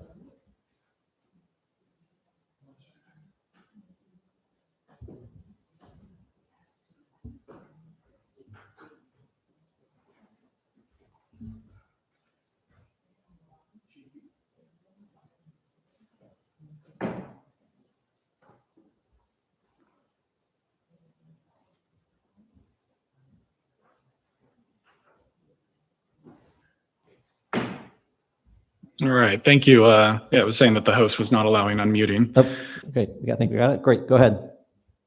Thank you. Yeah, I just wanted to thank the commission for allowing short-term rentals in some fashion or another. Unlike some cities and counties that ban it altogether, I think it brings a good diverse population to come and visit our city. My family owns a short-term rental here in town. It allowed my mother to stay in the city that she grew up in by bringing in some extra revenue for her while she was here. And I just wanted to also point out that, with some of the perception of short-term rentals as bringing in partiers and loud noises and disruptions is kind of a misperception. The people that we host oftentimes are here to visit their families. They're here to look for a home that they're actually going to buy. Right now, we're currently hosting somebody here that's opening up a business in Sebastopol. We hosted last year somebody here that was interning for a local winery. So there's a diverse crowd of people that come here. It's not just to be tourists and partiers. We've actually had 0 complaints at our property. And again, yeah, I wanted to thank Everett for requesting that separation of the TOT, because I think that's important. I think if you look at 34 places, it's 12% is the TOT. And if they were bringing in an average of, even just 30,000, I think that's over $100,000 of TOT taxes annually from those ones. And I think 30,000 is probably a very modest number there. So Yeah, I just wanted to thank the commission again for allowing, and I hope that it's refined a little bit better so that we can continue to operate some form of short-term rentals in the city. Thank you. Thank you for your comments. Seeing no one else, we'll bring it back to the commission for any further discussion and direction to staff. Good. Good. Debbie? Yeah. I was going to say, I just had some comments, no questions. Your report sent me down the rabbit hole. So I did so much research on it, and I literally landed opposite of how I thought I felt about the topic. So, and I interviewed a ton of people, and just, it was such a hefty, it was a big thing for our city. And so one of the things that was really a turning point for me was that the rent went down, and what a dramatic difference it made to renters that you cited in there. So I have to say, after all the research that I did, I am not for hosted rentals where it's an ADU. I think that everything that we've approved since I've been on the commission was, what I think is a good usage for this. Someone lives half the time in their house and it's sitting empty, and they're not going to get a long-term renter because they're not there. Somebody wants to rent out a room. Yes, they could rent out a room to a long-term renter, but my guess would be that they would just forego the extra income, because if they're renting out a room as a vacation rental, they can choose when someone comes. They're not there for the holidays. When their family's going to come, they're not there. So I think all those are really great uses. And unfortunately, because when I travel, I prefer to stay at Airbnbs over, because there's a kitchen and you're with your family. I feel in the crisis we have in Sebastopol of housing, and especially more affordable housing, I'm just not really for any other incidents unless it's in your home. I looked at the affidavit too, and I did make some calls, and it was not really policed. It was they signed it, but I'm not quite sure. I mean, it'd be interesting to hear what you guys, find out about that. And then lastly, just on this, on the topic, I think we just approved 2 new hotels. So one of the big lobbies against Airbnbs in the very beginning were hotels, saying it was taking rooms from them.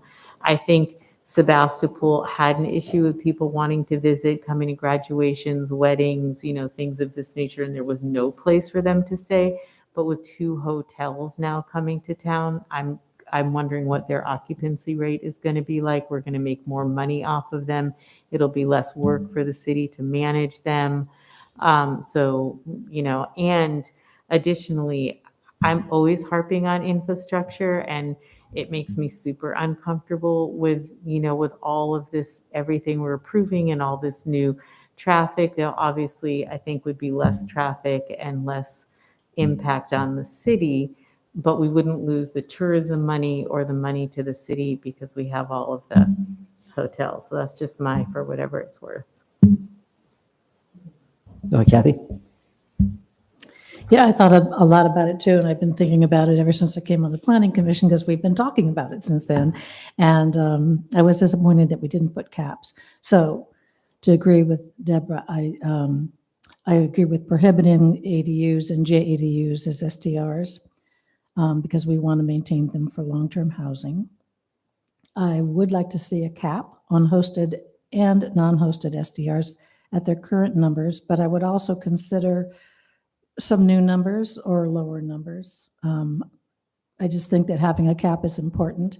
And I say that because I think it's important to reduce the instinct for investments and income potential for buying homes in Sebastopol for this purpose, or considering your freedom at the expense of our housing stock. So I just, I think it's important to try, and it's hard to do, an affidavit or not, to at least restrict non-hosted rentals for people who have second or third homes. I mean, if they clearly state that, I think it's an obvious thing. Whether or not we have to do the research, is that part of the fee? But I think it's a problem that for just making it easier for people to own multiple properties, rather than to keep the house affordable for people who need them. I would actually allow, if we had a cap, I think we could allow an administrative permit for all new hosted or non-hosted, if there were availability within the cap, allow administrative permits for the city unless they were in close proximity to another, and I think we'd want to define that. Otherwise, I think that the reason to look at, to me, that's the reason to look at it, other than the proliferation of them. But if we have a cap, I don't think we need to have that concern, except for the proximity. Also, I considered a complete ban on non-hosted SDRs in the city, and achieving this through attrition if we didn't want to allow them at all. I'm open to that policy. I could see capping new SDRs to existing numbers in the city, but like I said, again, I'm willing to look at different numbers. If you think a percentage of maybe going to 40 or maybe 34 is too many, I'd look at those numbers, but I don't like the idea of still having the instinct that a real estate agent can say, well, you can create this as a rental when you're not here, and it'll help you pay for it. You could do that off and on for 5 years, and look, then you'd own it. So I just hate to think that we're creating that instinct by not having caps. And I think those are the various options that I think are important to act on, but most important, I think, is easiest is the ADU and the JADU, or a cap that allows them to continue forever. That cap could always be raised or lowered as we felt it was important, or as the city grew more.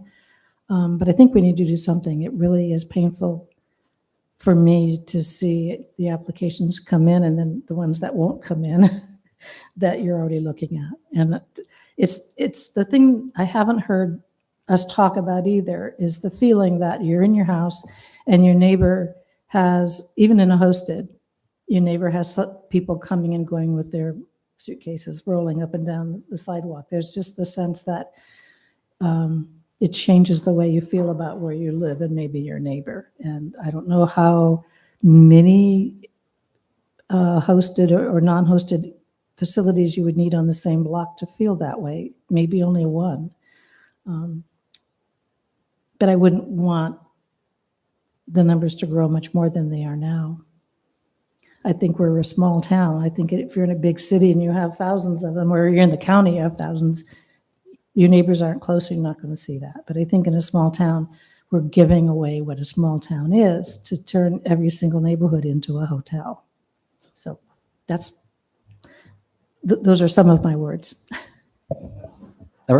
Yeah. Well, yeah, certainly support the non-hosted discussions that we've had. Those are the ones they're probably going to have issues with. Let me discuss hosted. And I think that every community has, that hosted has a place in every community.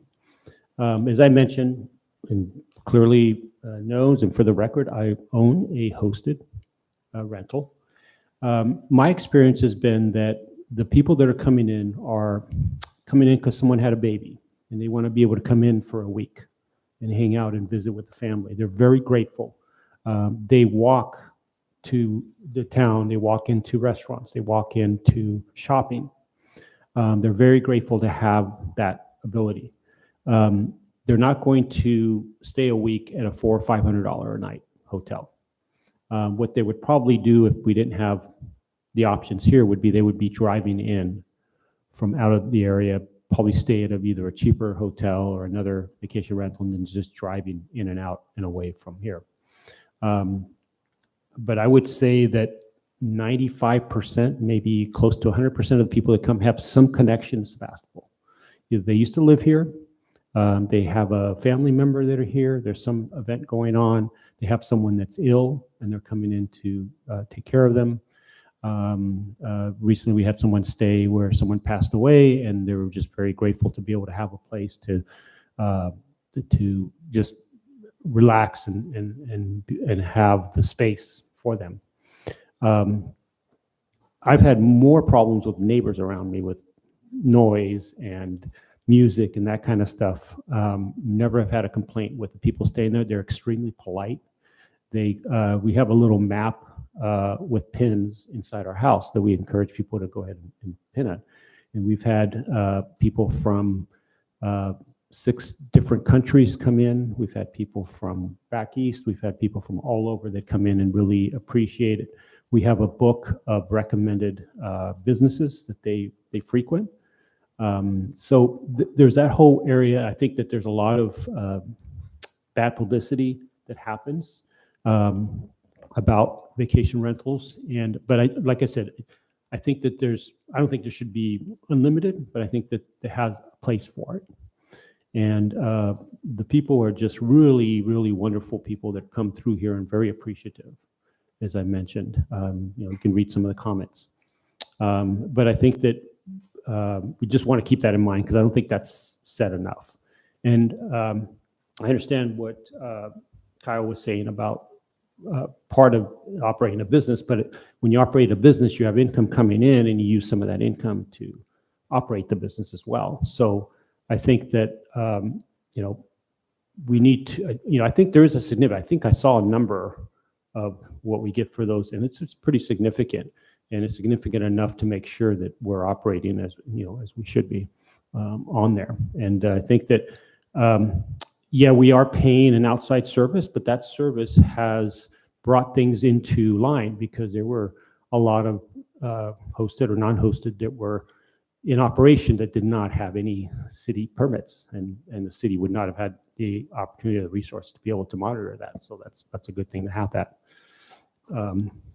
So anyway, I just wanted to put that out there. I think, it certainly has space to restrict. We should have a number. We really, when people come and apply, we don't know what to say.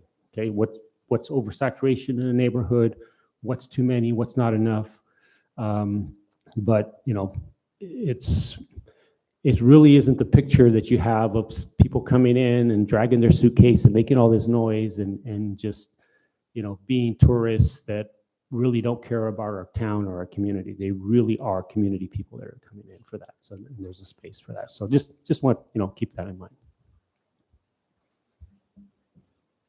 I have so Kathy, with your cap, you want to cap like everything, right? Like total number of hosted, unhosted, whatever. We have a number that we don't allow more than whatever for any kind of short-term rental. Is that what you're saying? Well, right now, we don't have any say over it, and so it's the city that has the say over it.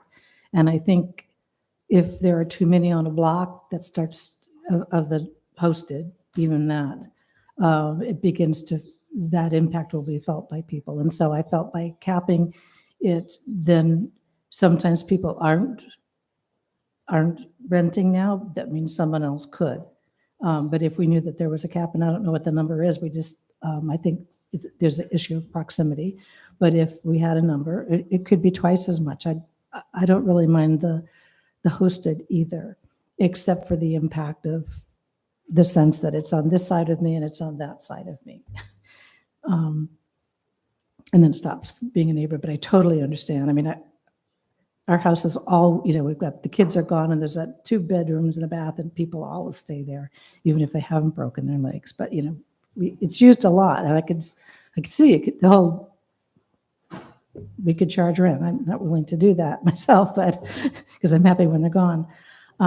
But yeah, I just feel like if we could put a cap on it, then the city could go ahead and manage within those numbers, and then we wouldn't have to look at it unless there were too many on a block, and then we'd want to see what the neighbors thought, things like that. So.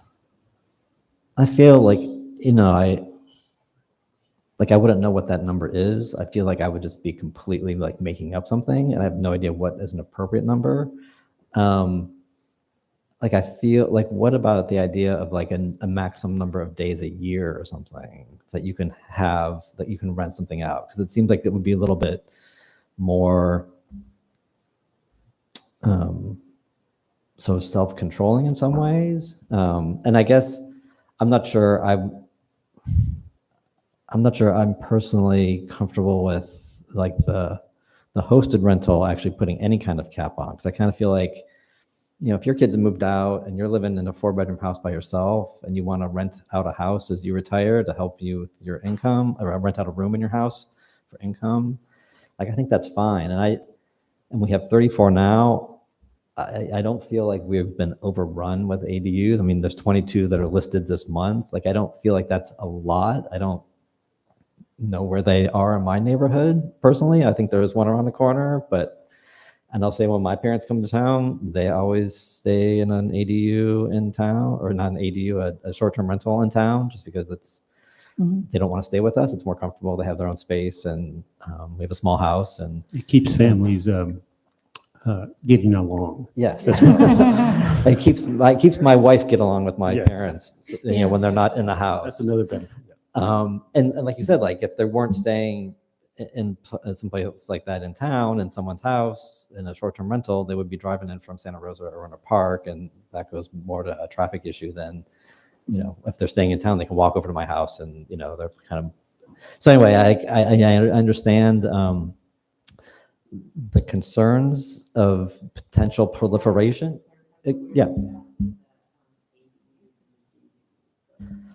I'm okay if we, it sounds like state law prohibits a JADU anyway, and I'm fine with the ADUs being prohibited. It doesn't sound like we have any, or not very many at this point, or don't. We do. You should go on Airbnb because most of them are ADUs. They're not. You should look at.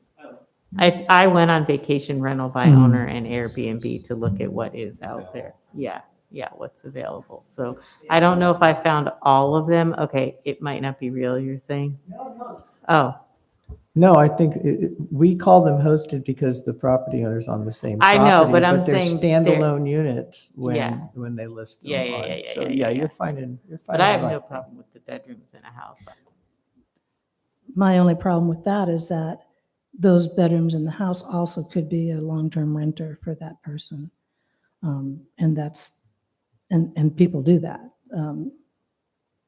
But they might not do that. It may just stay empty It could stay empty. because somebody just doesn't want somebody there full time. And also, if somebody's visiting as a vacation, they're not going to cook. They're not going to use the kitchen. They're going to go out. They're going to visit other people. The people that come stay with us, they're hardly there because they're out staying and visiting with the other people that are there. The other thing is if we are allowing the hosted, and especially room rentals and so forth, we should try to make it easier for people to apply if we're going to allow it, because some of these individuals, it's be difficult for some of the people that we think of. Okay, someone that can stay in their home, someone's older, someone's retired. It's a daunting task to fill out an application and do all that and get illustrations and get a map and identify where your house is and so forth. So you need to somehow be able to help them to do that or make it easier. So back to your question too about when we were talking about caps before, I think we had 29 or 30 homes 6 years ago. So it's just a small, slow creep. If we could get up to a max, say 40 for the hosted, then we would see when that's occurring to see what the impact is. If we just don't have any cap and the planning commission can approve those administratively, we don't have, it'll be honest before we realize it. Some other cities, I guess, have reduced that completely for the benefit of having other people live in those houses. I mean, it's true. Some people will buy a house because they know they can rent out those two rooms and the bath. And by right, you could rent that out long term. But now, and I know people buy the houses for that purpose. In fact, a lot of the homes they're building actually have almost like a second master off the garage area where you share your washer and dryer. So that's a strong instinct for either a hosted rental or a long-term rental. And I'd rather encourage the long-term rentals. But if no one else is interested in that now, that I won't belabor that point. Doesn't look like there is. Looks like we're agreeing on the ADUs. The other thing I think we haven't talked about is the in-betweens. Like a couple of people that came for permits that are like, we're going to be out halfway through the year, right? Or we have this house, but we're intending to come back and move there. So right now we just want to have it so that we can come back. How do we treat those? At what point is it a non-hosted versus a hosted? I mean, I like for that, like I think like a number of days a year could be a good model. Like, okay, you say you're going to live, you live here half the year, you live someplace else half the year. We'll give you 60 days of allowing your house to be used as a short-term rental per year or whatever. I don't know, just 60, 45. I don't know what the right number is, but we could talk about a number of like someone be another application like that, like the ones we've had recently, where it's like, okay, I'm only here part-time, this is kind of my home, but when I'm not here, I mean, I get that. You don't want your house to be sitting vacant. You might as well make some money off of it. But maybe if we have, 90 days or 60 days or whatever a year that, okay, you can do that, but this is your limit. You can do it for this number of days, and that's a little bit more. Yeah, and then if somebody is in a situation where, they want more, they can come, say, hey, here's my unique situation. We really are going to be gone. But I think if you set it as a certain from the beginning, I think it makes sense. But on your second point, which is if somebody buys a house and they're like, well, I'm going to live here in a year from now or 3 years from now, I personally don't think that they should be able to rent it to a long-term renter until you're going to move into it. That's great, buy it, but I think that should go to a long-term renter. Yeah, maybe we could require that they have to have lived there for 2 years themselves before they could put it up as a non-hosted rental for 90 days. No, I'm saying an unhosted. So the one we just had that was on Petaluma Mhm. Avenue. I think of that as hosted because they're there half the year. So But to host it to me is like you're living there when they're there. that's true. Okay. Yeah. Okay. You're Like it- sleeping yeah. there. You haven't gone over to your Okay, friend's that's house. True. That's true. Yeah. So I think, so in a situation like that one on Petaluma Avenue that said, well, sometimes we're in Sacramento and sometimes we're Yeah. here, I would be happy to say, okay, 90 days a year, you can rent it as a short-term rental Okay, or whatever. 90 days. And maybe a restriction on how long they've lived in the home, so that they aren't, I'm trying to reduce the instinct to invest in something that you can put on the rental market when, Yeah. on a short-term basis. I don't have that concern. I don't necessarily have that concern, just, I don't know. I'm not as concerned about that, I guess, Okay. personally. Then I'll have the pain every time someone comes in with that problem that we just had. I do could kind deal of with it. have that concern just from my experience at the county. Let me, when we come back with options, let me look at what other jurisdictions have done to kind of squelch that tendency. Because in real estate speak, it's easy. You Yeah. just rent it out when you're not here. I do also want to say that I do think in some ways, I think there is, I've seen different studies and different, that show different things about the impact of short-term rental. And I think it really does probably depend on jurisdiction by jurisdiction, what the impact is on the overall housing market. But I do also want to remind us that we have been underbuilding housing in this community for decades. And I don't want to blame it all, our housing problems, on short-term rentals. And I don't think we can rely on banning short-term rentals as a solution to our housing situation. If we were to ban short-term rentals tonight, if we decided, okay, forget it, we're not doing this anymore. As these people move that currently have them, we're not renewing them, do what Katati does, there's just no short-term rentals, we are still going to have a housing affordability problem in this community because we don't build enough housing. So I think that that's just important to keep in the back of our mind. Like we're kind of like, is it 40? Is it 60? Is it 90 days? Is it 45 days? Like trying to preserve housing options for people that want to live here full time. I think that's just a drop in the bucket towards really what the bigger issue is that we just don't build enough housing. So anyway, just want to throw that out there. And I just have to Keep counter that in that mind. we're a small town, and you can do that in a large city because nobody knows their neighbors there anyway. And then you get in a small town like ours, and when you start changing the character, because homes are rentals and there's no neighbor living there, you start changing the character of, what's so precious about Sebastopol. That's what everyone likes about it. Yeah, and I think that's why I'm okay with hosted, because your neighbor is still there and they're still your neighbor and they have to respond to, they've got to live with you. So they're going to make sure that the people they're hosting are respectful and part of, feeling like they're part of the neighborhood. And that's why, like, when we first moved to town, I had a neighbor that had a little studio unit under her house that she just rented to people in the neighborhood when they had family visiting for $15 a night, and it was before we were regulating anything. So she was doing it completely under the table. No one knew about it except for the people in the neighborhood.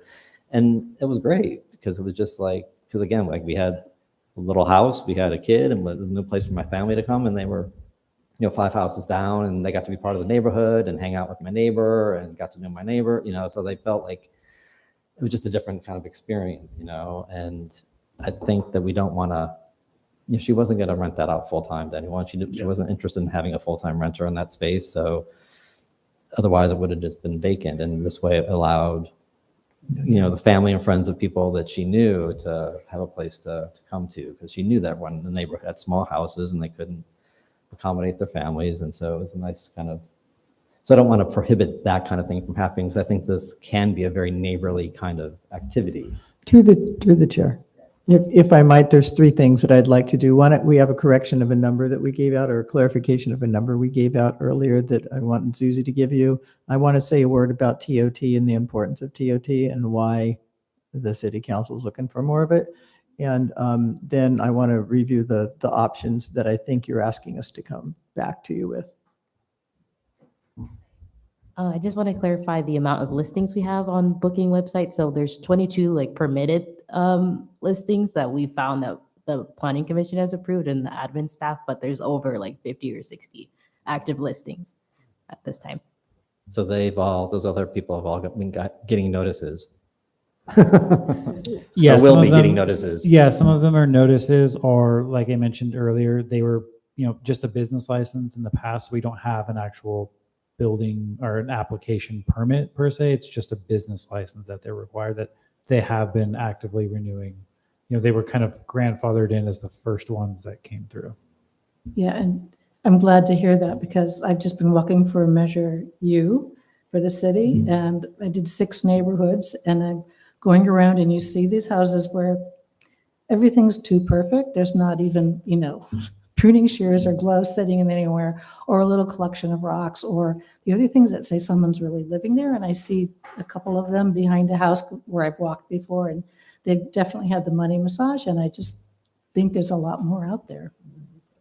Just my impression. That service we pay for is between $2,000 and $3,000 a year. It's very inexpensive for the TOT we're collecting. And what I want to say about TOT is, I know Paul's probably aware of this because he's one of the money guys, but that's one of the only remaining forms of general fund money that's not restricted to a specific use. And Kyle was right that the original intent of TOT is to pay for impacts caused by visitors and try and address some of those impacts. That jurisdictions, however, can use it for whatever they want to use it for, and most of them do. And when you're in a jurisdiction that's in a really tight fiscal situation, they're going to want to increase their TOT. And so what are the ways that they can do that without keeping the community as whole as possible? So just want to bring up that little tension that we're going to have here. So I heard quite a few things that you want to come back with as far as policy options, what you want to talk about later. I'm hearing no use of A dues and J dues. It's something you want to explore. The cap on both kinds of, do you want policy options? No one's committing to anything tonight. Policy, I want to see policy options for caps on both hosted and non-hosted. Maybe at existing levels, maybe at a little higher level, what other jurisdictions do. You want to look at overconcentration, oversaturation. I think that was also a good term for what we're talking about. You would consider a ban on non-hosted rentals just through attrition and the days per year. And then there was a question about how you handle the in-betweens. And there's a lot of in-betweens out there. There are people that, I bought this for my retirement. We plan on moving there eventually. We can't afford to move there right now. I say, great, then rent it out for 3 years to a long-term rental, but that's not what they want to do. So, you know me, I'm the housing person. I want housing. I want people to be able to rent their housing. But if you're here for only a short time a year, there's not a legal way to kick people in and out so you can live in your house when you feel like living in your house. And so that's one of those in-between situations that I think we will have to deal with. So are there any more options that I've missed? I don't think so. I think that was good. Good summary. Good discussion. Yeah, thanks. So any final comments or? Yeah, and again, I mentioned the application process, and I think that there may also be opportunities where there are spaces that are just empty, right? Elderly person has some space, and if there was a way that he or she could rent it out, maybe they would, but they just don't know how to do that. So would we rather have it just stay empty? Or would we rather have somehow that they can have some income and maybe it could be some temporary rental for people visiting? Again, I'm comparing it to empty versus that. Would that be helpful? Is that something we would want to do and figure out a way to help those people? Or are we just fine with it? And we would rather have those spaces just stay empty. So an easier application or facilitated application process for hosted rentals? Yeah, I mean, I think, and I think, I don't know exactly how to word this or say this, but I think that there are spaces out there that could be better utilized. You know, they're empty, they aren't going to be long-term, period. They're either going to stay empty or maybe they might rent it to somebody coming through or something like that. But is that a benefit for us to reach out to see if those spaces are there? I mean, if nothing else, they help the community with more business support, but or we're okay, we would rather just have them be empty.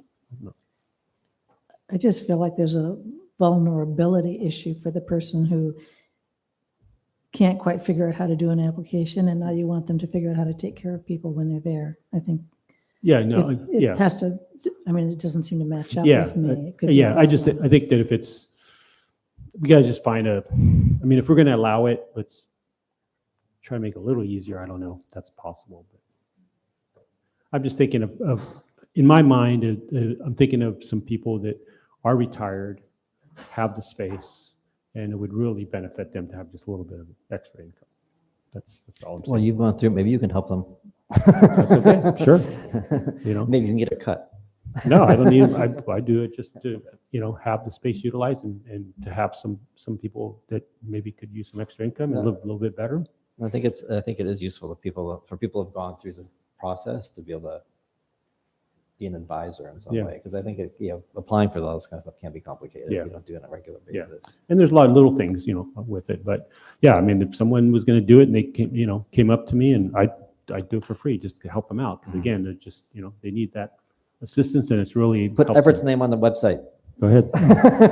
Reach out to Everett. Do you need help? You do an ambassador program? Yeah. Yeah, totally.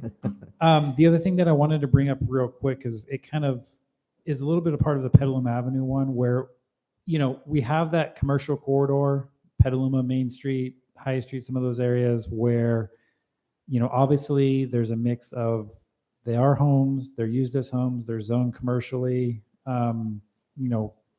vacation rentals or short-term rentals are seen more as a residential use.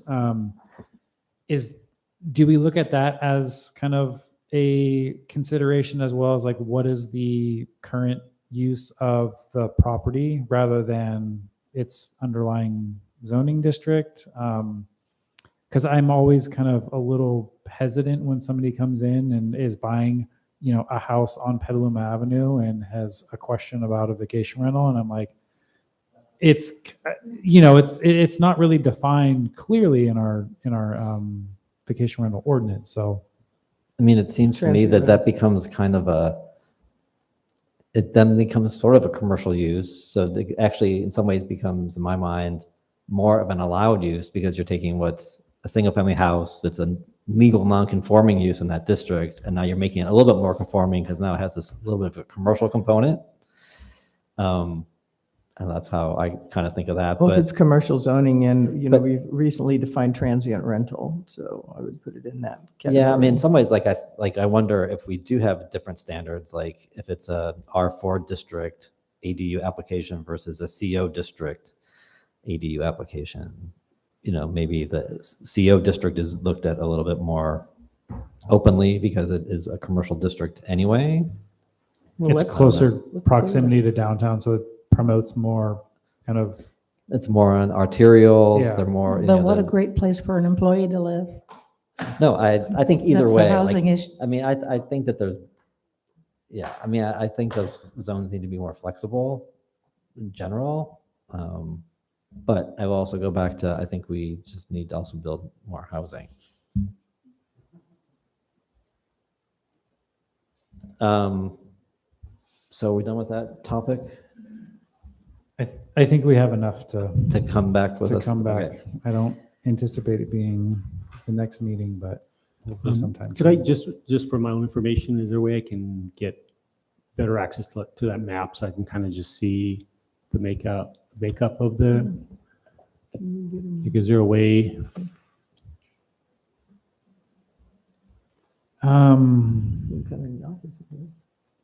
You need the come in password.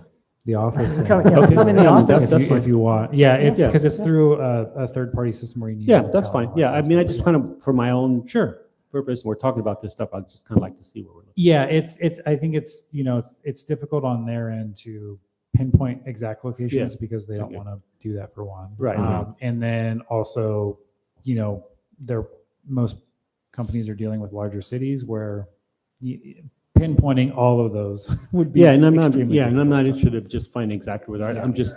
I just want to see, there's 5 in this area, or there's 2, or there's 3. Yeah. No, that's something. Yeah. If you want to come in, we can definitely share that with you. Yeah, I was actually thinking as I was looking at this map, I mean, yeah, there's not as many on the map as it said. There's not 22 on this map, but this map also doesn't include all of the city limits either. Yeah. There's probably like it's- some that are like off the page. Yeah, there are. Yeah, I that's think why it's it's not showing 22 or whatever the number was. It's a little bit more focused in the kind of downtown. Yeah, like this map is more like northeast, downtown. It doesn't like northwest at the west section. or south or Yeah, north parts yeah. of town. Yeah. I don't believe we have any subcommittees that are active at the moment. So any planning department report? Yeah, we have a couple. So the Woodmark project on Bodega Avenue has been finalized, and they are expecting to have occupancy within the next few weeks here. So that phase 1, which is 48 units, is final. Phase 2 does not have a timeline on that. That's the remaining 36 units for construction. The Barlow Hotel is still going through their project review. Nothing new from the Hotel Sebastopol. I think they're still waiting on interest rates to drop down a little bit more. I did send out an email to all of our boards and commissions today. The active transportation plan, the public draft review is available for comment. That is going through the end of November. We will be having a milestone, their 3rd milestone update. We've received 2 so far from the consultant on our October 22nd meeting. So here next month. The downtown sustainable transportation grant, we're finalizing the public participation component and the existing conditions part of that grant. They will also be doing, I have a meeting with the consultant on Thursday to kind of finalize some of these dates and times. But we're targeting a October 22nd as well update from that group. And then also looking at doing a stakeholder and public engagement as part of the public process for that grant sometime in November. I'm trying to find a location in the downtown corridor as it relates to that directly that has a space to hold that. So if you have any recommendations, I'd gladly take them. The Canopy project has submitted their building permit applications. They about 3.5 weeks ago, they submitted their site improvement. So those are just about coming to a complete on that end. Habitat for Humanity, I believe we're getting ready to issue their building permits here pretty soon, so those can get started and constructed. And then the St. Vincent de Paul project, which is on the north end at the old Amerigas site. They're looking at either the end of this month or before the October 15th of this year to submit foundation plans so they can start construction of those 22 affordable units up there. Hopefully to get in before the grading kind of season limits them from the amount of work they can and can't do. And I think that is it. Any questions, staff? All right, then I will adjourn our meeting until October 8th, I believe. Thank you.